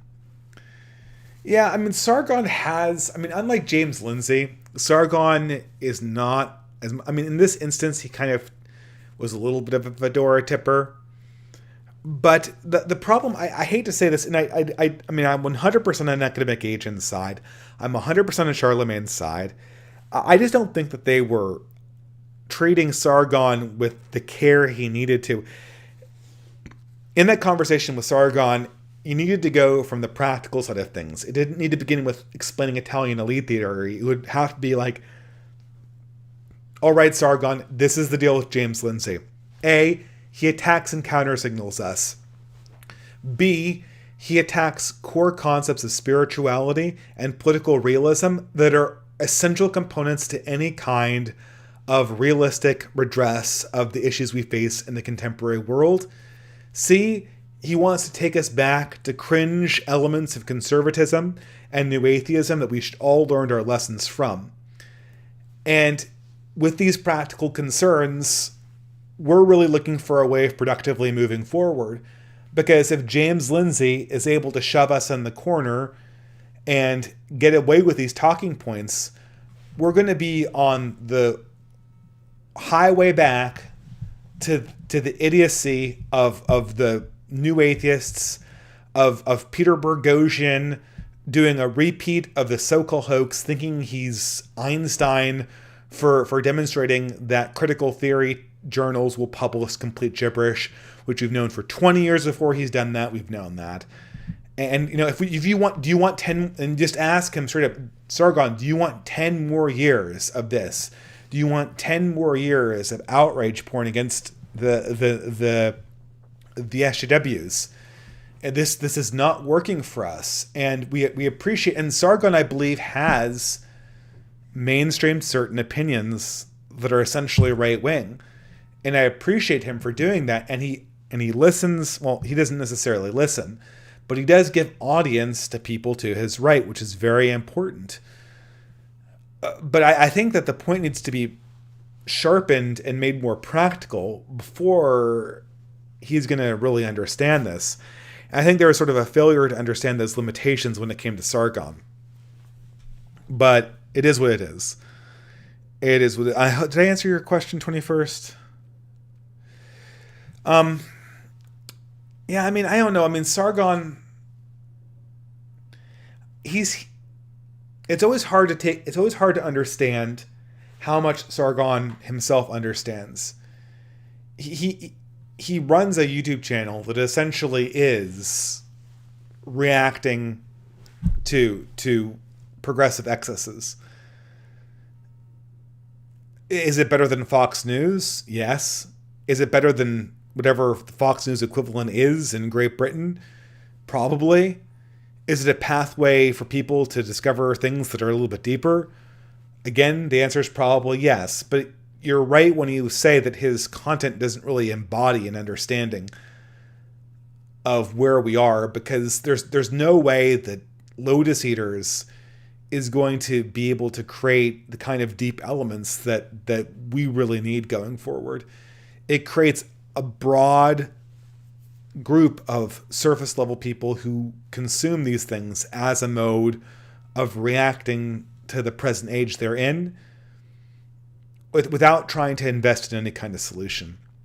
Whatever is going to come next has to come in the mode of winter, has to come in the mode of depth.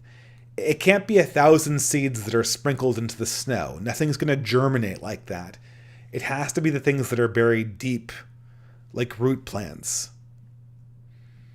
And, I think Sargon's not planning very many root plants. He might encourage people to do that, but they're not going to do that as in the mode of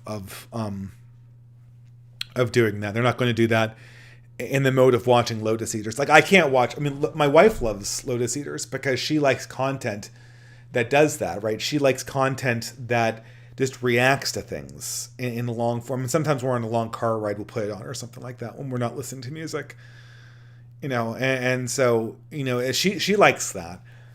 But I can't watch that. I can't watch Lotus Eaters because I'm aware of the cycle that it encourages, and I just can't. I can't take comfort in that. I think I watched like Adam and Sitch for a little while because I knew Adam, and for a while I thought the intellectual game I was playing was, well, all right, if Adam and Sitch were listening to us and they were growing, what objections would I bring to them? What would I say to them to get them to break this liberal frame and get them to move beyond where they are now? And this fall in November, I tried doing that, and it was thoroughly disappointing.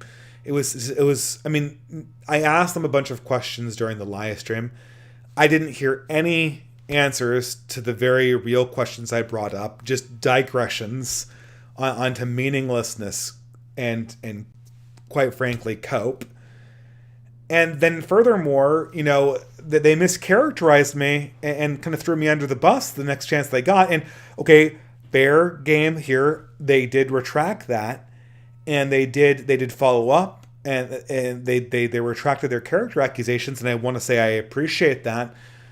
But then they followed up with a series of questions that they sent to me. Sitch sent me these questions. That I'd already answered in the live stream. So they indicated that he must not have been listening.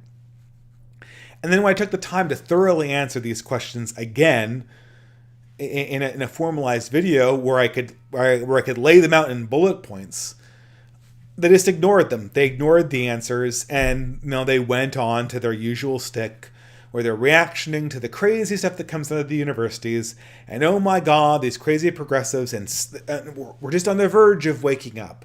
We're just on the verge of a big popular movement against these people.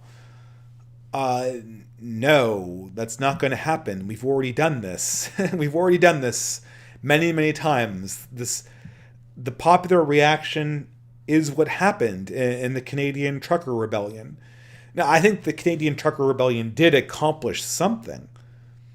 But I guess, I think the sort of litmus test for whether you're on the same page as I am is, did you get depressed when these truckers eventually were cleared out with no concessions being made from Justin Trudeau?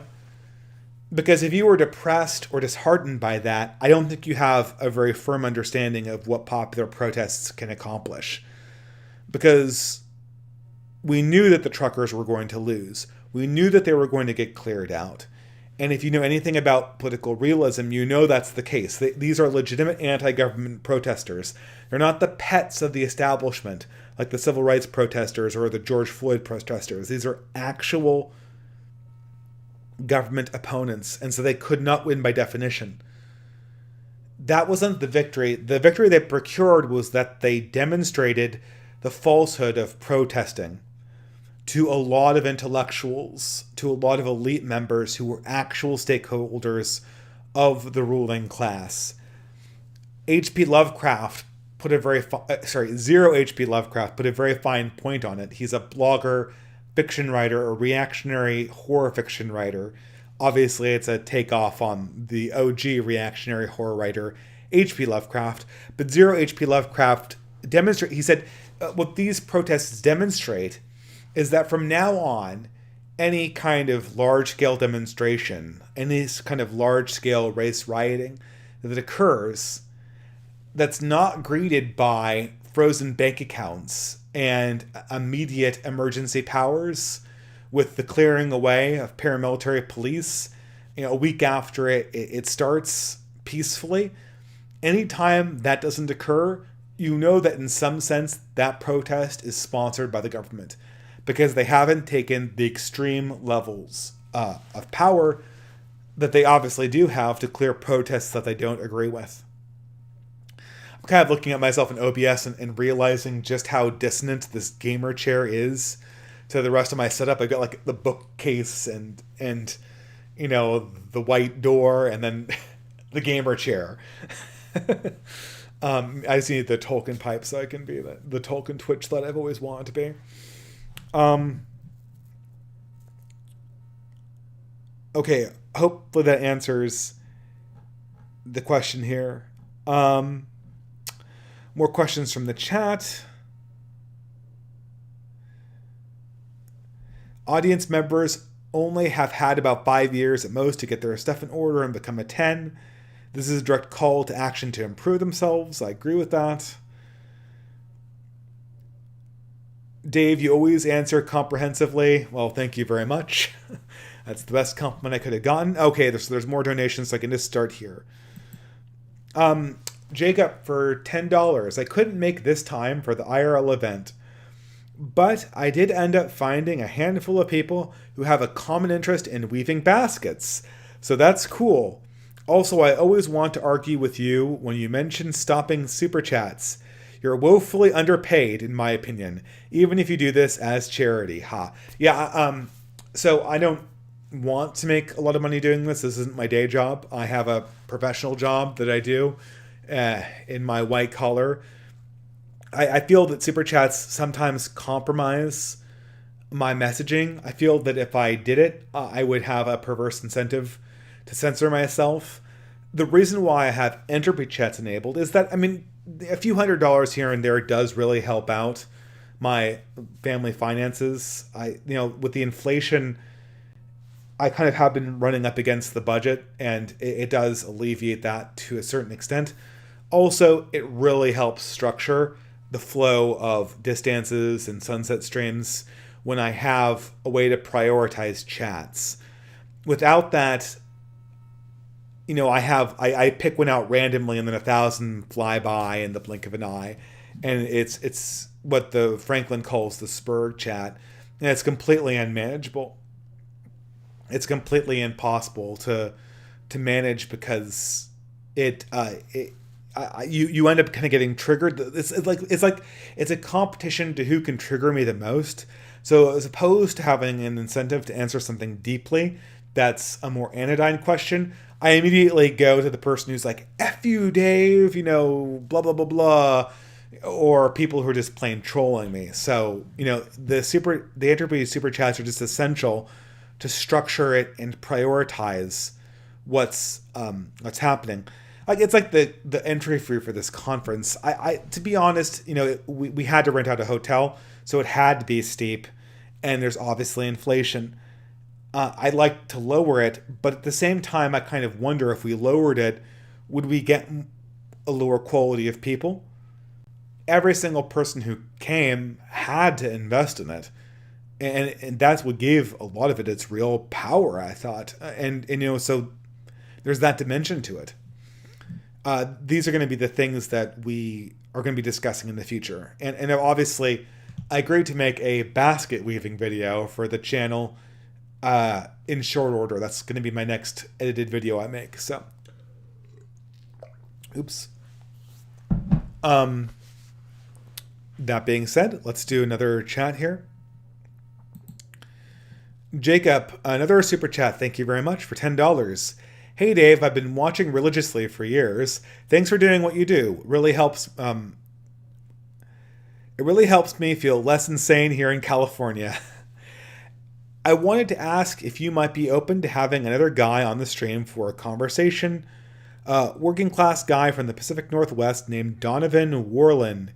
Interesting take. Just wanted to ask. Oh yeah, I would totally do that. I have people on all the time for conversations. I had Thinking Ape on, and I had Doomer Politics on. I think conversations and live streams are just what people want more these days. I said this, since the pandemic, it used to be that the edited video was king, but since the pandemic, that's all changed. And really, live streams have been king.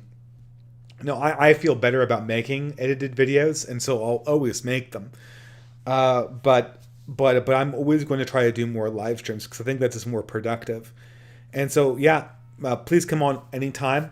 Obviously, Distance, the brand, is going to be, people see it and they're expecting to have a conversation with me, answering questions in monologue form, with sort of a monologue in the first half and then dialogue in the second half. And so I think it destroys the form of a Distance to have other people come on and have a discussion. But I would love to talk to somebody from California. I was recently, I didn't visit California. One of the hardest conversations I had at this event, though, was there were a group of people from Seattle, and it was really amazing talking to them. First of all, because I lived in Seattle for, good Lord, it was almost 6 years. I made the channel my last 3 years when I was in Seattle,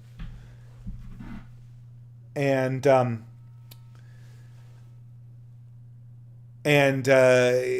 so I left Seattle in 2018. The last days of 2018, I left Seattle, and according to them, and this is very understandable, 2019 or where everything started going south for that place. It started getting crazy. Obviously, I've heard that horrible things happened during the year of racial reconciliation we had in 2020. I know personally, I drove from California to Canada in 2020, in the winter of 2021, actually exactly a year ago, and just going from town to town and looking at the utter devastation COVID had wrought just along Highway I-5 was just harrowing. I couldn't believe it. The pure human degradation on display was amazing. And that used to be an incredibly pleasant drive to take, and it was soul destroying. I couldn't believe it. And I can only imagine what's happened to Seattle. It's funny because the skyline has expanded just as the human squalor has increased on the ground. It's truly become the cyberpunk reality in that place. And, I don't know. I kind of feel bad because I feel like I was a really big participant in my church community there for my first 2.5 years in Seattle. And what killed it wasn't so much my channel as, it was, I'm not trying to blame my wife, but it was the long-term relationship I had. So no, when I was in Seattle, I was just doing my work. And then during the weekends, I was in Canada most of the time. And because of that, I wasn't really participating in my church very much anymore at all. And I almost feel like I abandoned them when the hard times came. And so I really pray that they're doing better than everyone else is doing. And I don't know, I almost feel we really need to start reaching out to our friends again. And I'm not just talking about, right-wing friends too. Or, sorry, non-right-wing friends as well. I am not going to sort of spoil my speech, but sort of the more personal moment that came up both in the speech and in the question and answer sessions was just sort of a reflection on how many friends I've lost on the political left, sometimes dramatically, and sometimes as just a falling away. You become less and less comfortable around them. I wouldn't wonder if an email offering an olive branch isn't the right decision. When things get really crazy, I wonder if the left isn't going to want to become friends with people again outside of their political wheelhouse. I think that will be the symbol that we truly are in a winter mode. Because people in a winter mode, a real winter mode, don't purity spiral. They appreciate people, they need people who are on the same page ideologically with them, but they don't purity spiral. Because allies are valuable and enemies are expensive. And, the fox in the snow can't afford enemies, right? The fox from that English ballad, when he's raiding the farmer's den, there's this, it's like Roald Dahl's Mr. Fox story. I wouldn't be surprised if it was inspired by that, where the fox is this debonair gentleman who's raiding the farmers, and he's like the Scarlet Pimpernel, right? He leaves a calling card as he takes their hens away, and he's flashy. He antagonizes them just to show how powerful and clever he is, right? That's what the fox can do during the summertime. The fox can afford to have the farmer pissed at him, and the farmer constantly out for his hide in the summertime. The fox in the winter can't do that. The fox in the winter is living out of his hole. He can't run. He can't run away from hounds or snowmobiles. He's a sitting duck. Enemies in the winter are expensive. And the left is in winter too. They just don't know it yet.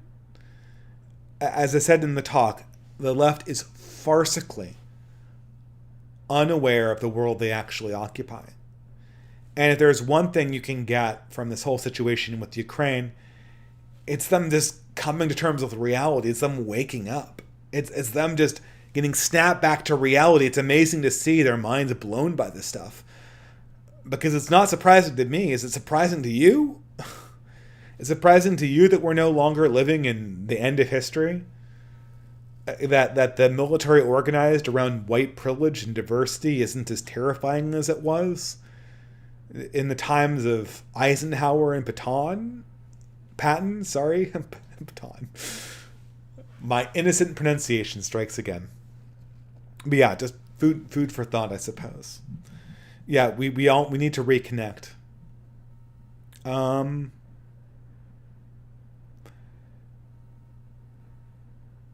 Sorry for searching a little bit. Oh, hunger. Okay, another highlight of my not a speaker, but somebody who is a big presence at the event. Hunger for $3 USA. Very volatile week from the high of the event, the low of the Sargon stream, and I would say the weirdness of Ukraine, although I'm kind of putting words in your mouth. I'm filled with hope nonetheless. We're going to make it. I think we are, actually. I think that the path before us is, strangely enough, really, really clear. We kind of know the world that we're living in. More people know the world they're living in. One piece of advice I would say, don't neglect your correspondence with deep friends. Try to reach out to people who are the tens, who want to do something more. Insofar as you're stuck online, focus on the relationships online that are the ones that are going down deep. And just forget your follower count, forget your subscriber count. It is what it is. Your breadth is only worth what it is insofar as it puts you in connection with people that can deeply value the same things that you value. They can deeply fight for the same things that you fight. It's just a mechanism for getting to a directory. At this stage, I would say. Not that I think that, having reach can be good in certain situations. But you can build clout on social media really, really quickly once you have the chops and once you have the connections. I think that's something that's, even if my YouTube channel were completely destroyed, and I'm someone who's put which is probably going to happen, like I've said, I've put no investment in encouraging people to use alternative social media, mainly because I'm lazy and tired after kind of living a double life, and expanding the breadth of my social media is kind of a low priority for me. I've done none of that stuff. And at the same time, I think that in the event that I was just deleted, I would have a very easy time just continuing doing what I'm doing on Odyssey, and it wouldn't even change what I'm doing.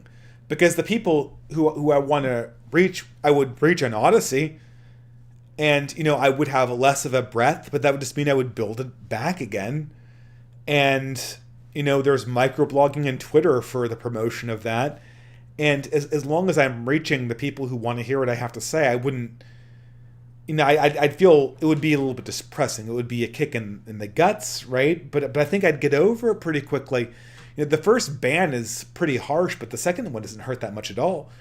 Millennial Woes said this. He said this on the live stream recently, and this was very much in keeping with the theme of this live stream. He said the last Millennial was the best one we've ever had, because the anxiety of getting banned was in the rearview mirror, and yet the enthusiasm for what Millennial represented was just as much as it was at the height of that whole post-2016 reaction. The buzz was just as much as it was in 2017 before the shit hit the fan. It was just as good. And that's because the core people are there. One advice I've given to people who organize is, this is something to keep in mind. It's not something to get dissuaded by or discouraged by. But all of you will have this experience, right? You'll have this experience where you finally find the church or the based gaming group or the community or the Discord community. Discord is social media and is definitely not like the other two by any stretch of the imagination. And what will happen is, this is sort of a naive thing you do in your 30s. You're like, this is the beginning of a new era. And this is going to be my place that I go to. This is going to be my third place, aside from home and work, that's going to be my community. And it will certainly.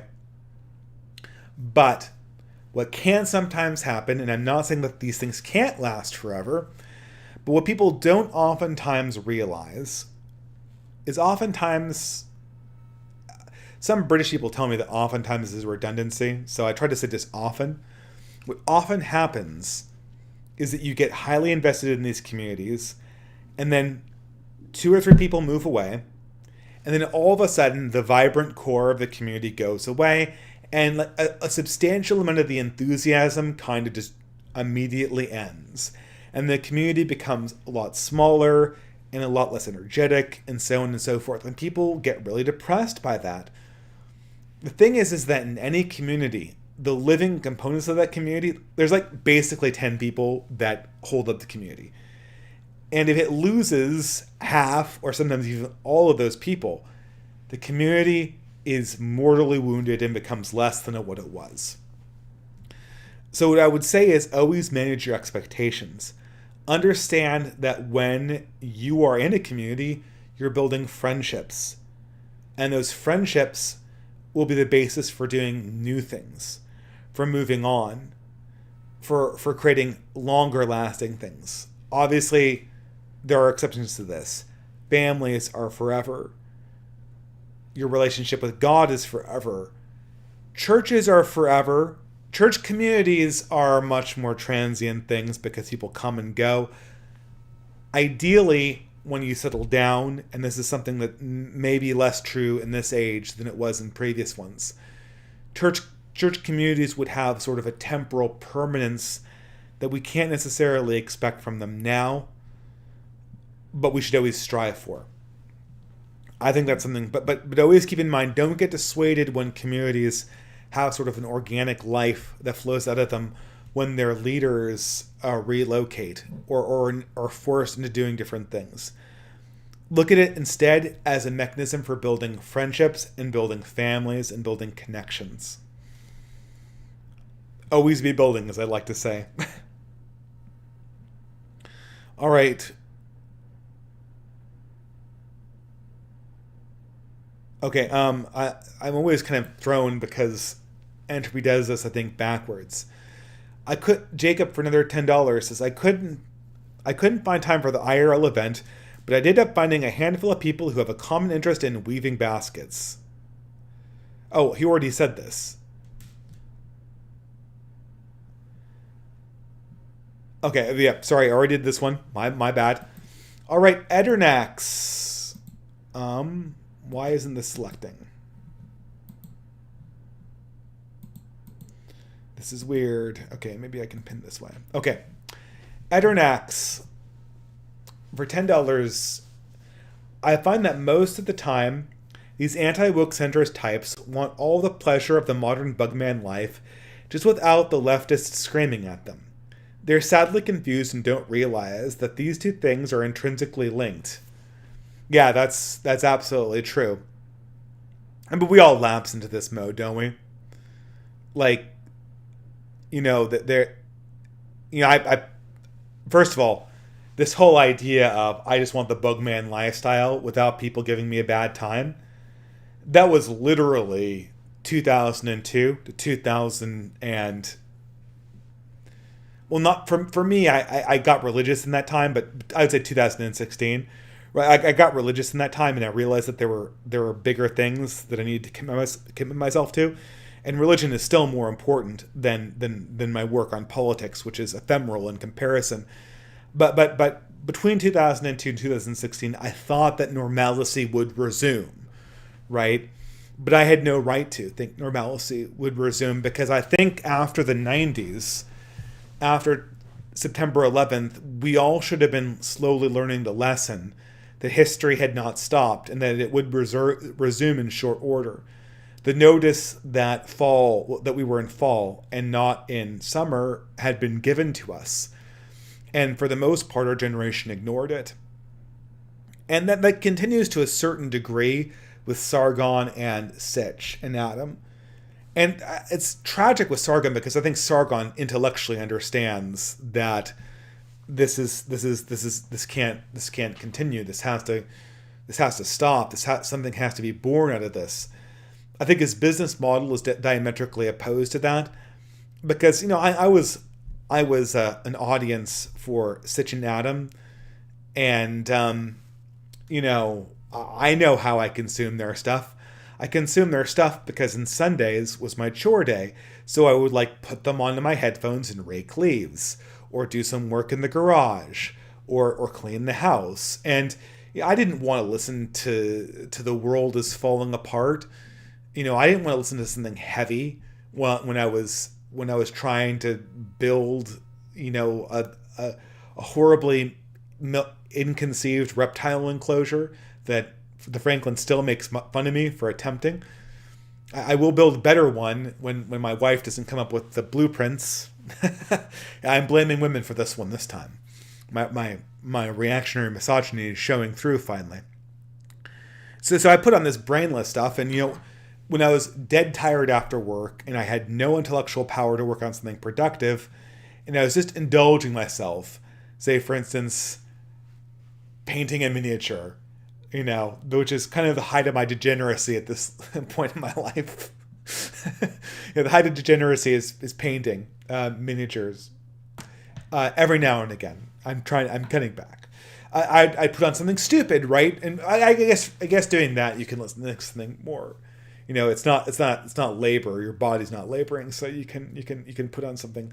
Or when you're on the treadmill or lifting weights, you want something mindless. Although increasingly, I'm kind of enjoying silence or music, which is better for your brain anyway. And I understand people are tired. You can't listen to deep stuff when you're tired, and you certainly can't listen to something like Spengler. Oh my God, you want to slit your wrists, right? Maybe there's sort of an intersection with that in Jonathan Bowden. So I understand Sargon's business model. He has to appeal to the normie. He has to appeal to somebody who wants to watch this stuff for entertainment. The problem is that the entertainment side of this thing encourages a point of view that is frankly false and is in some ways actively destructive to what we're ultimately trying to get people to do, which is to invest in things that are wintertime things. Because entertainment products are by their very essence summer and fall things. Therefore, the times of abundance. The entertainment's not going to last, guys. It's not going to be there for you. You can't be like, oh hey, you're my friend now because you didn't like the screaming SJWs. Bosch doesn't like the screaming SJWs. Destiny doesn't like the screaming SJWs.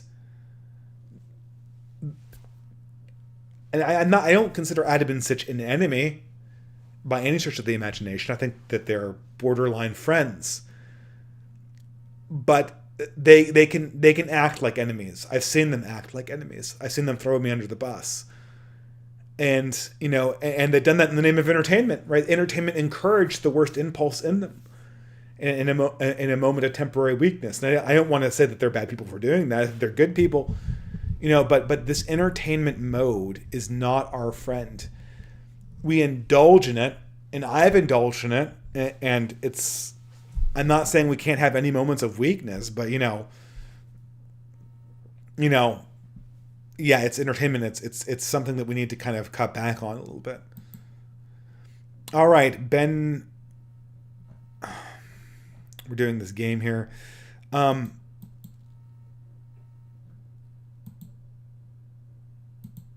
Okay, Ben White.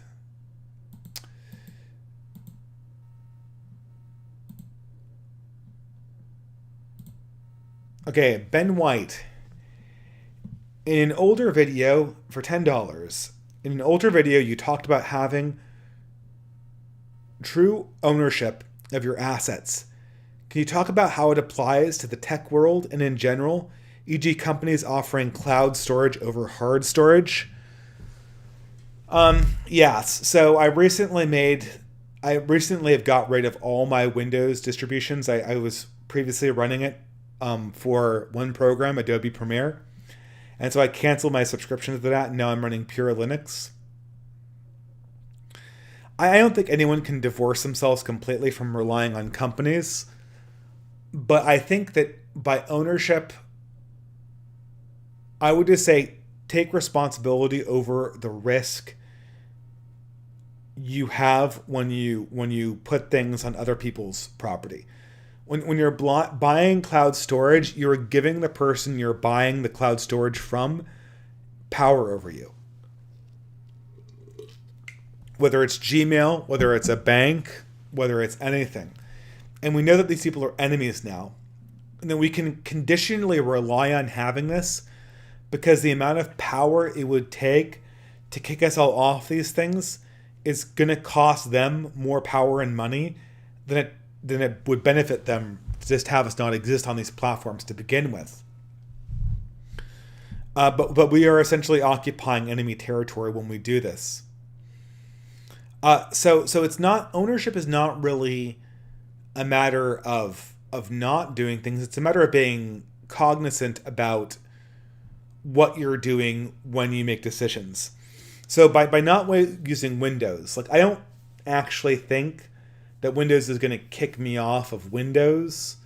That would be crossing a few major bright lines, and it would be, I don't think they've designed Windows to be able to do that even. So I don't think that like I stopped using Windows to just, because I was afraid of getting my license key banned by Bill Gates. When he flipped the World Economic Forum switch and decided that I had to go down. I did it because I wanted to get myself, I switched to Linux because I wanted to get myself in the mode of using software such that there's a natural barrier to the things I can do. So I always have to keep in mind that, I have these limitations. I can't, not that I play 3D video games, but I can't ask, I'm just going to download the software you use because it's on Windows and everyone uses it. Now I have to ask, is it available for Linux? I have to put more investment in familiarizing myself with the software communities that I'm invested in because things don't run as well on Linux and they need support. They need people to be owners of them. So I would say that, and this is true for all pieces of property, ownership is a state of mind and not a deed. Because even deeds can be seized from you with an incorrect state of mind. Ownership is saying, like, I draw from this thing and I will defend it. And I understand what keeps me as the owner of this piece of property. For a physical piece of property, you own it because you have possession of it. As they say, possession is that's a 50s expression. Possession is 8/10 of the law, meaning that if you have the thing in your hand and you're contesting for it in court, that you have sort of the presumption that you are de facto ownership gives you presumption in contestations over de jure ownership. I believe that is what possession is 8/10 of the law. And so, what gives you rights over anything you physically own is the government recognizing that you have property rights in form of deed and taxes. And then post that, it's the fact that you actually possess it and then it's difficult to take it away from you. And as long as you're cognizant about those boundaries and who you've declared as friend or enemy, do whatever you want. Use Twitter. Just be aware of what Twitter is, right? Twitter is an enemy company that hates you. And when you buy an account from Twitter, what you're doing is you're saying, I think that I can increase my clout faster than you can discover me and ban me, and also faster than your product corrodes my own attention span and mental acuity, which Twitter does. there's a reason why I don't use it anymore, and that's because of the fact that it degrades your attention span and mental acuity. Not that I wouldn't want to be competing with Oren McIntyre. I actually log on to Oren McIntyre's page just to read his tweets because they're so much fun. Which even is kind of a guilty pleasure because I really shouldn't be reading that stuff anyway. But he's a really good person on Twitter, and everyone follow him for the very brief amount of time that I think he'll be on that platform, because he's way too right-wing and way too unblue checkmarked to be getting away with as big of a follower count as he has right now. So he will imminently be in the crosshairs the next time they do another Twitter purge. But for the time being, he is an amazing Twitterer, better than I ever was.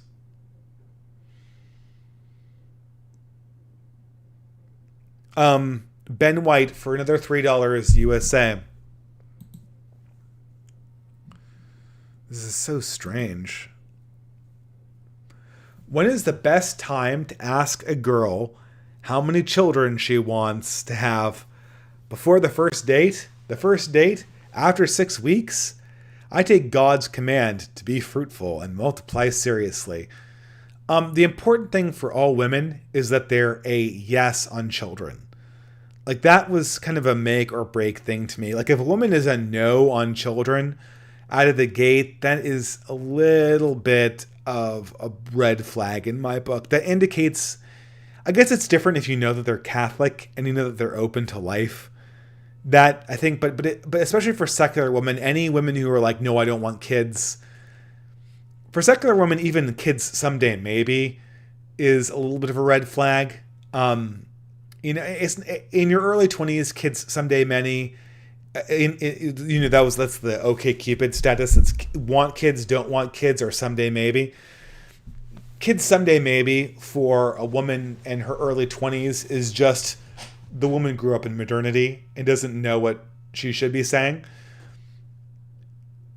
Kids someday maybe for a woman in her early 30s is that translates to, I don't want kids, but I'm afraid that I'm going to decrease my dating options if I say I don't want kids. And that's highly suspicious. And I wouldn't date anyone who doesn't want kids.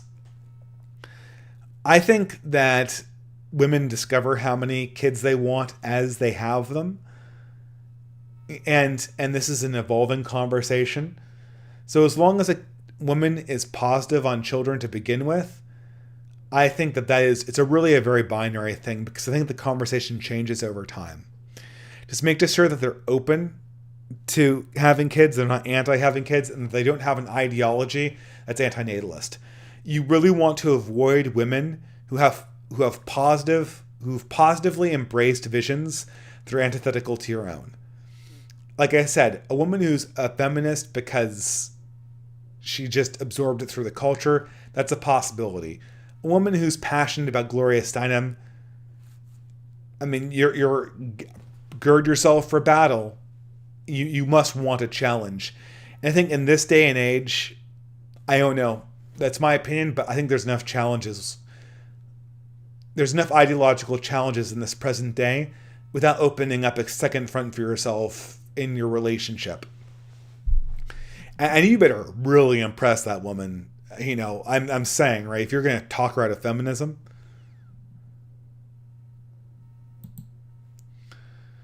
Okay. Eric Olson for $10. Dave, the left waking up? Have you been reading or listening to them? I don't think they will wake up. The worse things get, the more they will need scapegoats. Look at when the Holocaust really got going, when the war turned against Germany and the left subsists on eating the produce of the produce of the good. So I think what you're saying is they're going to double down with Cope. The religious followers will, right? But the intellectuals won't, because the intellectuals are worried about being false prophets, and they're understanding that leftist ideas just lead to a misapprehension about the world and how it actually works. And eventually, when the left starts scapegoating each other, they'll turn on their own luminaries, and you'll have a lot of people that ordinarily would be enthusiastic progressive prophets kind of going against that disposition. A great example of this is Glenn Greenwald and people like Andrew Sullivan. These people are going to be shitlibs for the rest of their lives, but I don't think they'll ever be passionately on board with a progressive issue ever again. And that sends a signal to young people. That sends a signal to young people that I think we have a hard time underestimating, because it communicates that the religion is something that's doubtable. And once you communicate that the religion is something that's doubtable, the entire conversation around that religion changes. And it changes sort of inextricable, it changes in irreversible ways. Okay, so I guess that's it for Super Chats. Did I miss one? Let me check up on the actual entropy stream, because I don't think that I have done that yet. All right, well, we're coming up on 11, right? So I started at 8:30, so we should be going for about half an hour more to get to the 3 hours, which seems like a pretty good length of a live stream. I generally do these things for 3 hours. Oh man, there's so many things I wanted to talk about the Canadian. I feel like the Canadian trucker protest is really played out. I mean, it is revealing, unfortunately, the broader conversation I thought we'd have about this Canadian trucker protest has been completely eclipsed by the Ukraine stuff. Now that tanks are literally rolling through Eastern Europe, no one's talking about the trucks anymore, but I mean, it's just one of the most revealing moments. I mean, it didn't reveal anything that I didn't already know, but it's one of the most revealing moments that you can think of when it comes to just being a citizen of the West. There's nothing like it. I mean, a lot of my normie conservative friends in Canada understand that the rules are modified anytime the government wants them to be modified, and that's powerful stuff.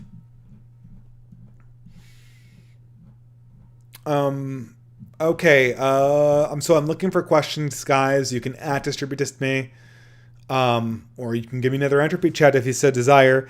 But again, I can't see things that aren't actual questions, so or @ replies. Someone's asking me about my idea of parasitism versus parallelism. I literally did a previous Distance live stream on parasitism versus parallelism.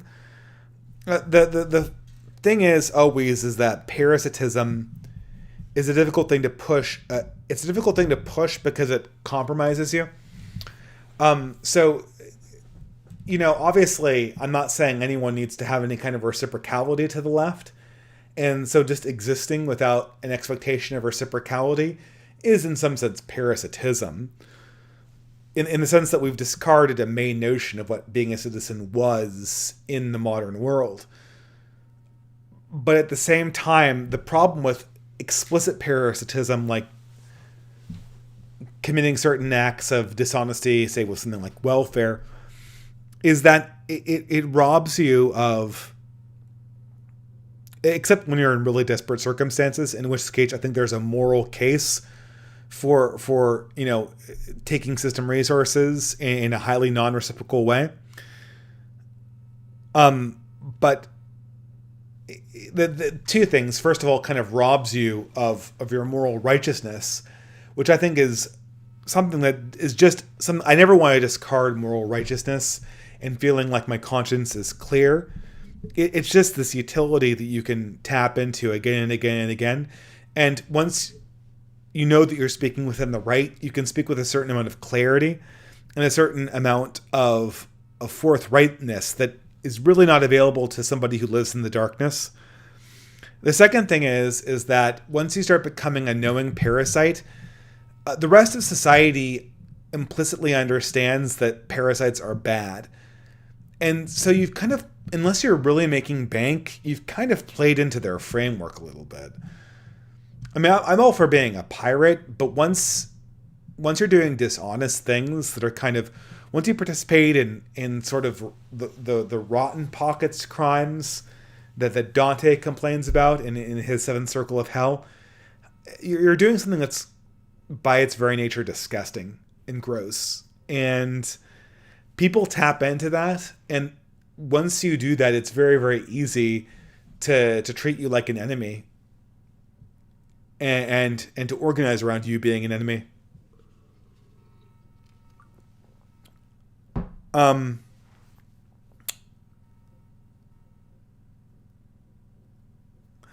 I've heard about working under the table. I've heard a recent statistic that 30% of working age men are working under the table. How about ways to not contribute to the degeneracy of the Leviathan? So working under the table, e.g. in ways that aren't taxable, to me that is a very legitimate way of going off the grid.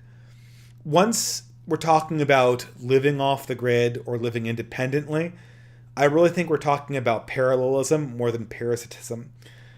Parasitism is when you feast upon something that's not technically yours in any moral sense. And to me, that comes with a much, much higher burden than just straight up, I don't want to pay taxes.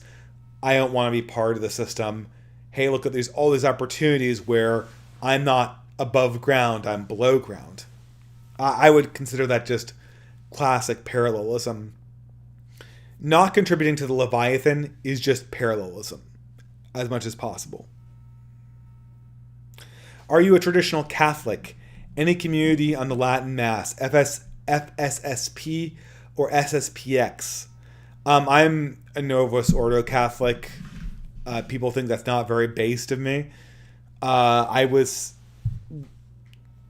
fell in love with sort of the Dominican style Mass that's Novus Ordo with a little bit of Latin in it, and it was just amazing. And I've been to Latin Masses before. I very much appreciated them, but I have never been in a Latin Mass community. Maybe I should.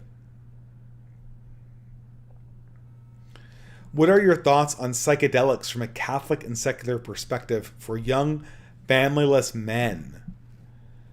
I would always regard drugs with a high amount of suspicion. I'm not knowledgeable about the catechism on this. I don't know if there's anything that's explicitly against Catholicism with a one-time use of psychedelics, but I would be highly, highly suspicious of mind-altering chemicals in any capacity. I really don't know what you get from them, and I'm really suspicious of chemicals being used as a way to spiritual fulfillment. But as to their actual status in Catholic doctrine, I really would refer you to a proper authority. I don't know. I mean, I personally have taken drugs before. And has it expanded my mind? Not really. I don't feel like I've... And to the extent that it was a habit-forming endeavor, to be quite honest, I've known more people who've been made boring by drug use than people who've been made interesting by drug use.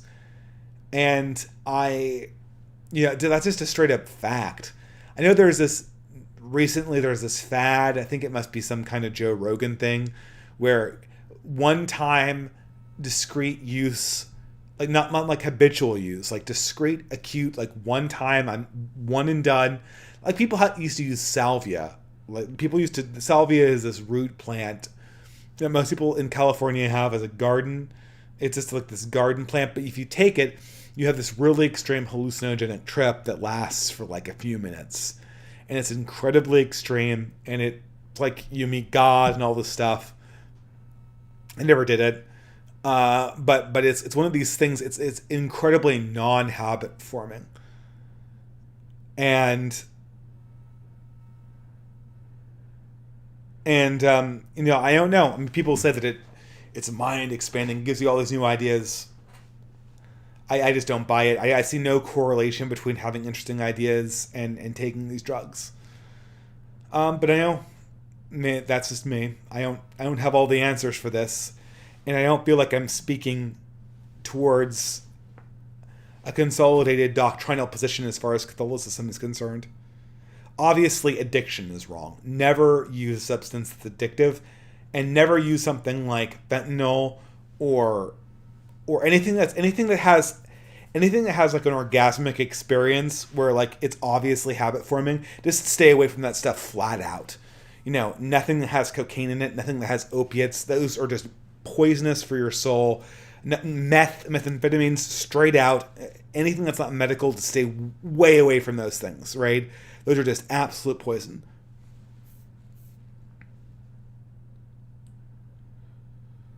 Okay.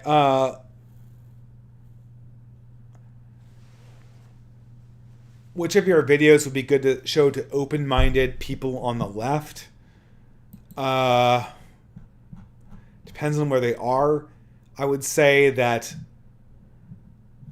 the fatal flaw of new atheism is sort of my quintessential why I'm not an atheist video. But as for, I don't know, people say the Molebug video was my best one. I mean, this is the problem with all of these pieces of advice. It just depends on where you are. Kayua Wolf. Well, I don't read it. Okay, this is just a chat. Will you please do a video on the Frankfurt School? Ever since watching Harvey Clare's video on McCarthyism, I developed an unconsolable hatred towards the Russian state. I have no idea. The Frankfurt School was a German school that, as the name implies, that moved to America, during World War II. It had nothing to do with Russia. I'm out to plead innocence. To be quite honest, if I ever did a video on the Frankfurt School, it would be on what we could do to learn from them, not on how that they're evil, nefarious, wrong thinkers. Because aren't there enough James Lindsays in the world that will warn you away from these dangerous thinkers? Like, I used to be very anti-Hegel, and I still kind of am, because I don't think that dialectics is the best way to look at things. But I certainly used Hegel in my talk, and despite the fact that I think he's an incredibly unrigorous thinker, and he spawned 1,000 bad ideas, the intellectual tools he's developed are a very fruitful way of exploring certain ideas, so there always is a silver lining. And it's usually better to know what you can get from philosophers than it is to know what's wrong with them. And I feel that just bashing people who are dead can oftentimes be the wrong way to go about these things. It's sort of like a midwit take to know the reputation of something before you know its utility. And that's what I'm increasingly learning, I think. Have you seen Blackpilled or his insomnia streams? Well, I've seen Blackpilled's movie review videos, which certainly live up to the name of being Blackpilled. They make you utterly hate any kind of Hollywood movie. Even the ones you remember liking from the 90s, like American Beauty, because they're just look completely paused, for lack of a better word, wall to wall, just absolutely poisonous stuff.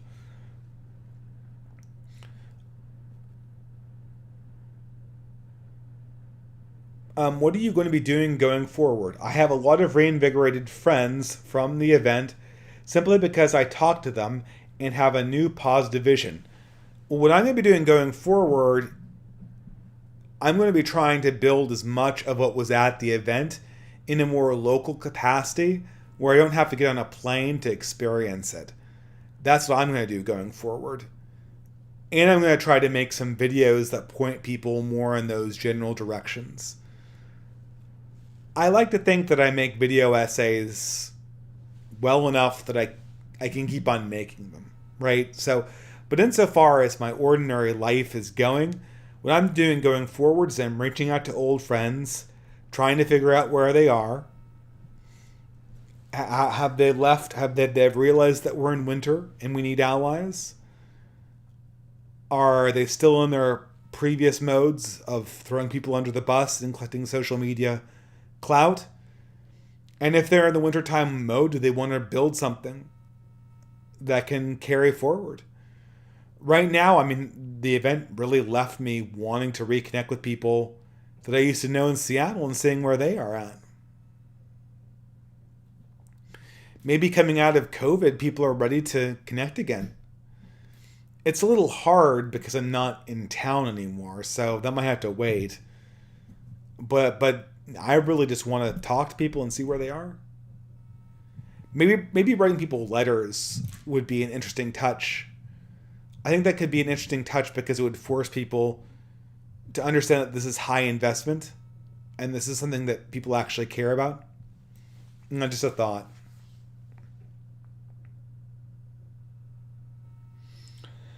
Someone called Red Hawk said, I haven't watched much. Well, no, it's not someone. Red Hawk from the event says, I haven't watched much of your content, but wow, I wish I talked more to you at the event. Extremely smart man. Be well. Well, thank you very much, sir. And it was great hearing your presentation as well. I thought it was one of the, I go way back with Academic Agents community. It seems, I'm always surprised when I see someone who knows him who doesn't know me, because I feel like our Venn diagrams would be sort of very overlapping. I think Academic Agent did, though, understand better than I did that live streams were really where it's at, and that live streams with panels were really where it's at. And that was never really my thing. It's not very much my style. I really don't like live streams with more than like 2 or 3 people on those live streams. They hurt my brain. And even Settlers Laments live streams, which I frequently participate in, I have a hard time watching them later because there's just so many different views and it gets tossed back and forth so much, so that it's just very, very difficult.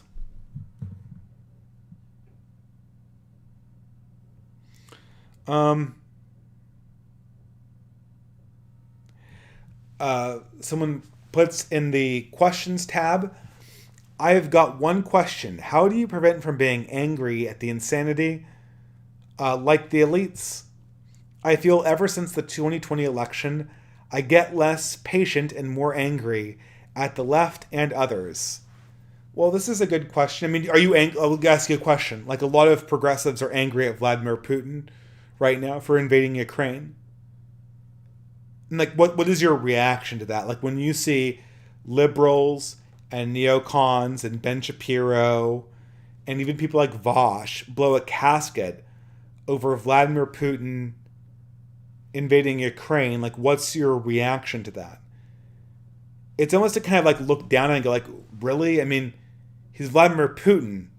That's what he does, right? He expands the Russian hegemony. We've known this about him for years and years and years. And it starts becoming sort of like the storm outside of your house, right? When there's a storm going on outside your house, it's just the background. You don't want to be in it. You want to get out of it as fast as possible. You need to be conscious of it breaking your windows. But it's just the background. How can you be angry at Justin Trudeau? He just does what he does. He crushes reactionaries. That's what he does.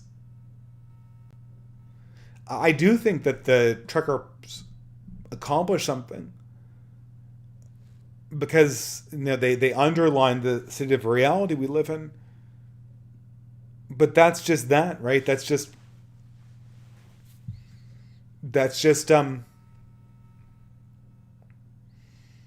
I can't get angry at the guy, even though I think he's a horrible person, because I've kind of internalized the fact that that's just where we are right now.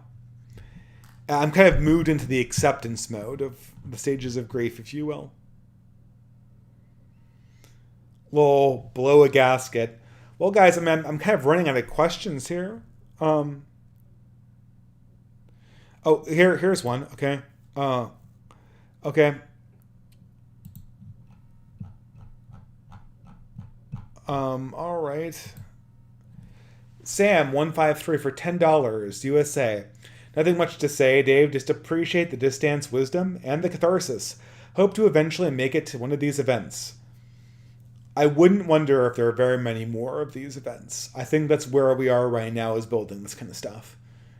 I certainly want them. I certainly want many more of these events, and I certainly want to read more and operate more on these circles. I forget who said this. I think it might have been Paul, but he said, obviously he was being facetious. I almost said fascistic. He was being facetious when he said this. He said, like, after this event, I almost never want to operate intellectually outside of these circles, because it feels like people are actually listening to me. And, you know, there's something to that, right? When you have a community of people who are actually interested in building on what you say and taking what you do and then taking it to the next level, your entire imagination just expands. It explodes before you, because you're not competing over clicks or subscribers. What you're thinking is, how can I be the most impactful such that I can plant, the utility of this idea I have isn't how much people are going to think I'm smart. It's how much this idea is going to germinate in other people's imaginations, so that they can go on. So maybe I say something in this conference, right? And then someone else does a Substack post and is a much better writer than I am. Or maybe I use an image in my video, and then a poet takes it and he builds a poem around it, or he bases a short story on it, and that becomes its own thing. Or that, or maybe like Owen Cyclops, he makes a cartoon about it, right? Or a painting. Because you have a community of people who are all, this event was not about me speaking, it was about me learning. I hadn't even scratched the surface about what I learned at this event. And I would buy a completely different ticket, even if I wasn't speaking, just to go and learn to these people. Because I feel like I got so many ideas of new videos I could make, or new things I could produce, or fiction I could create, or, I'm not much of an artist, right? And I may not be much of a fiction writer either, although I want to try my hand at it.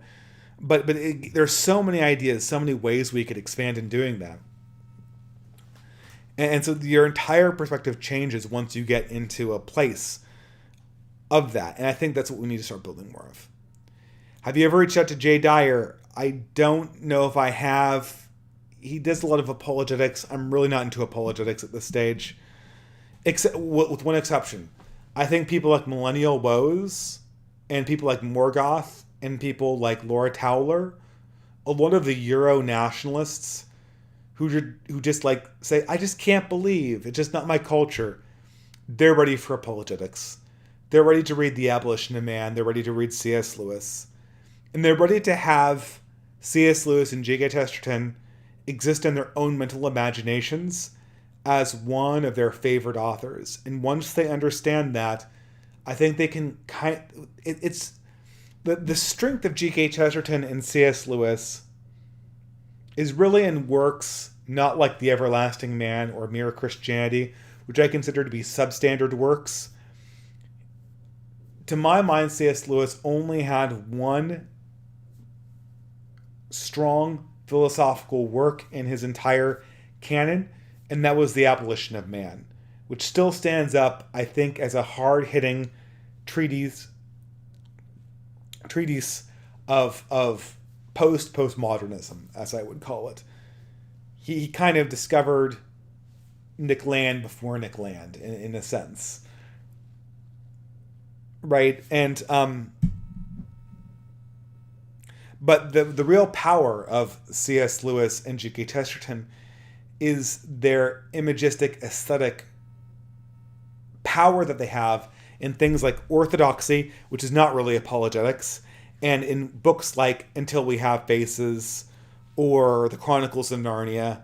And what it forces you to do is it forces you to live inside a world that is magical and inhabited with saints and inhabited with demons. And once your mind is forced to think that this is a serious element of reality, how can you not be looking for spirituality? Morgoth said this a while back, and I kind of keep on waiting for the next foot to drop, or the next shoe to drop. I can't remember which is the preferred expression. But him and Millennial Woes have said, I think that what we're fighting against right now is what people in past generations have called evil. And indeed, from a reactionary point of view, we're fighting against is chaos, which in a mythopoetic sense is very close to, if not equivalent to, evil. There's some ways in which chaos can be good sometimes, but it has a very demonic nature in most mythopoetic traditions.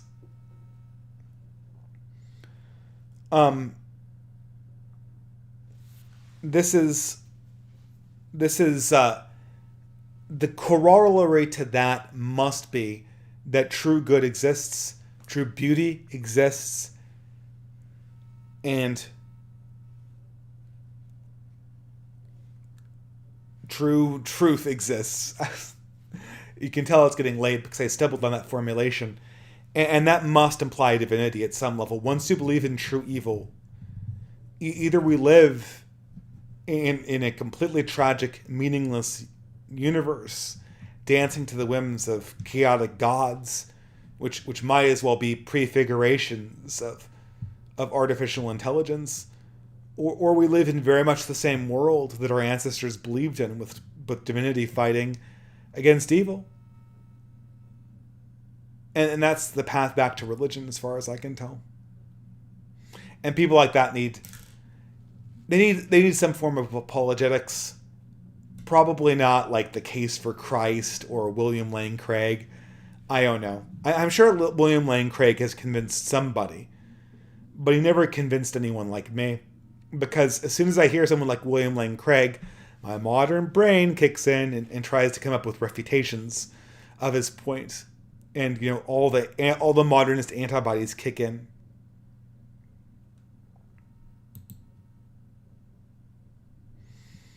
All right. Belial Bradley says, please don't join an AA livestream debating liberal democracy. But really, why don't you appear on his channel? Oh yeah, that's really simple. I used to appear all the time when I was a grad student. I don't appear on his channel because his channel always takes place. His live streams always occur when I'm at work. He's in Britain, I'm in the East Coast of America. That's why I always can say yes to Settler's Lament, and I always have to say no to Academic Agent, because saying yes to Academic Agent means that I would have to take time off of work, and I can't do that. I have restrictive hours, unfortunately, and that's just my life at this stage. So it's nothing personal. I would love to come on his streams again, especially now that they've gotten so good. All right, we're coming down to the last 5 minutes, guys.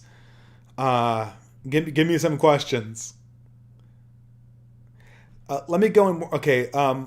Are you guys making any plans for the inevitable calls from the left to shut down the racist congregating? Yeah, sure. What are they going to do? Stop us from meeting in a bar? And they can throw us in jail. Right?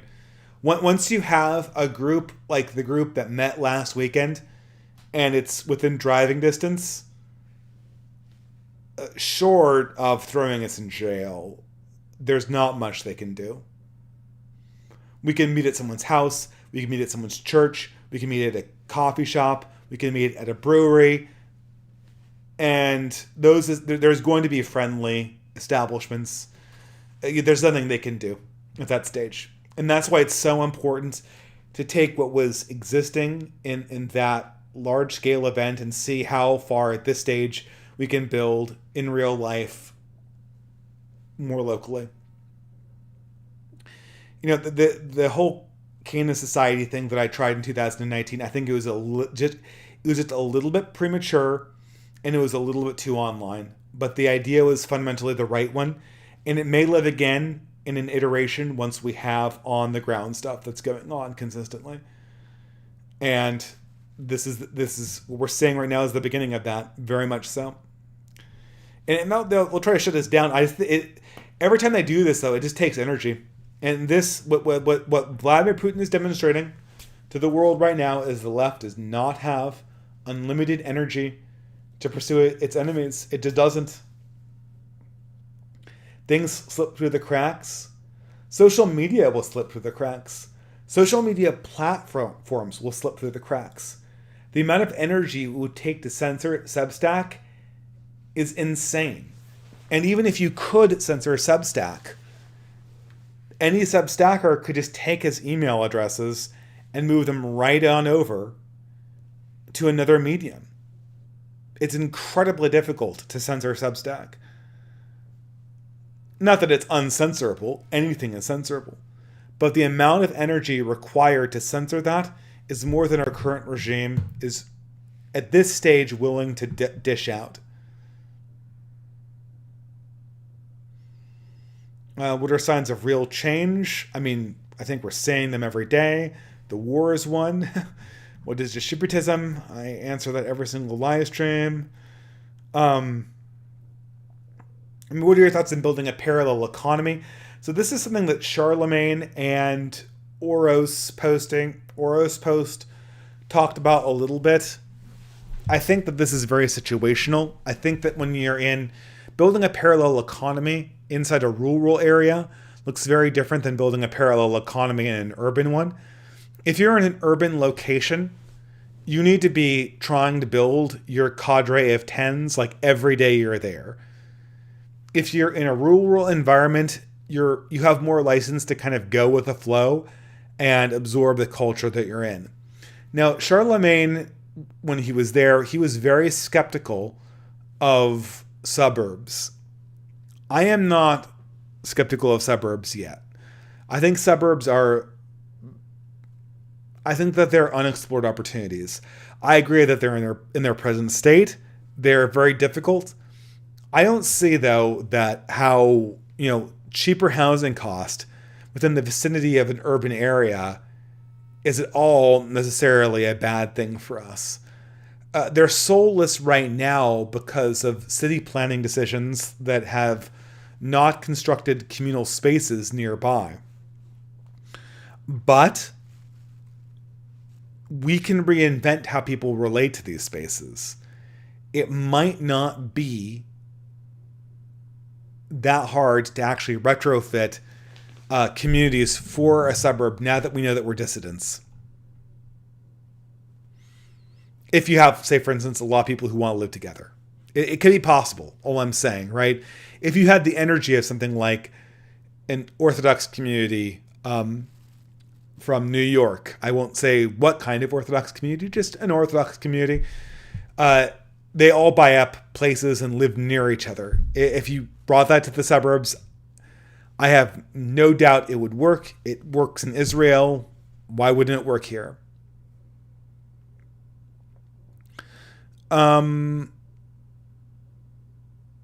Okay, is it perhaps that death and scarcity are so rare that we just can't organize properly?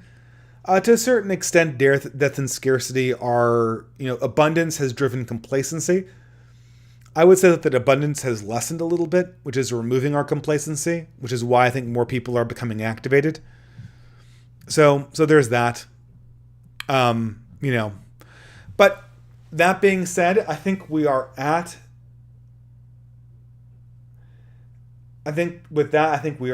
time. So I'll just give sort of a spiel here.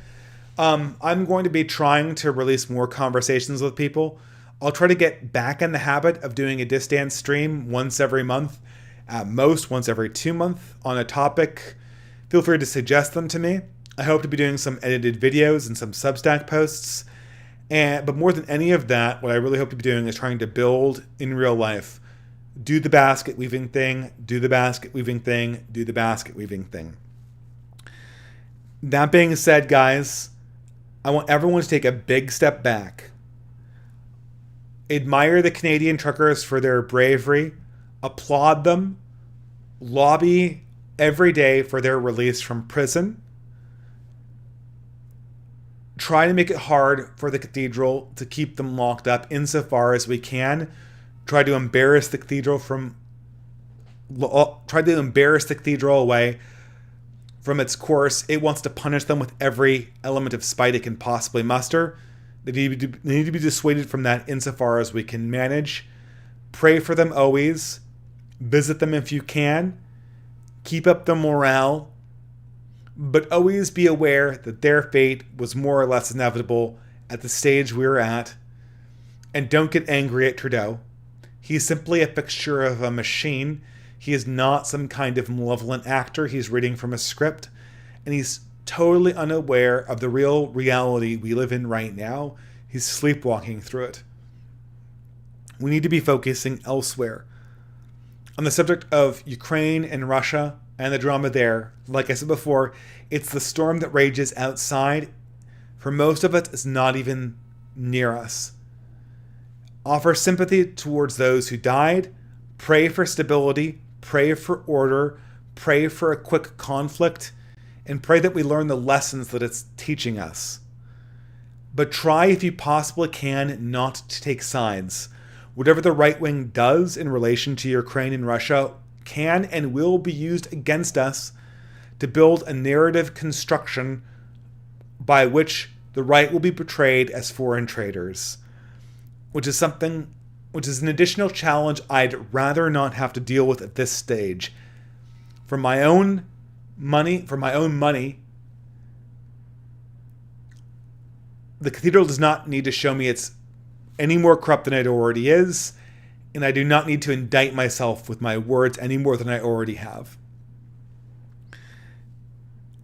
Focus on depth. Focus on building things in your own community, reaching out to a broader community.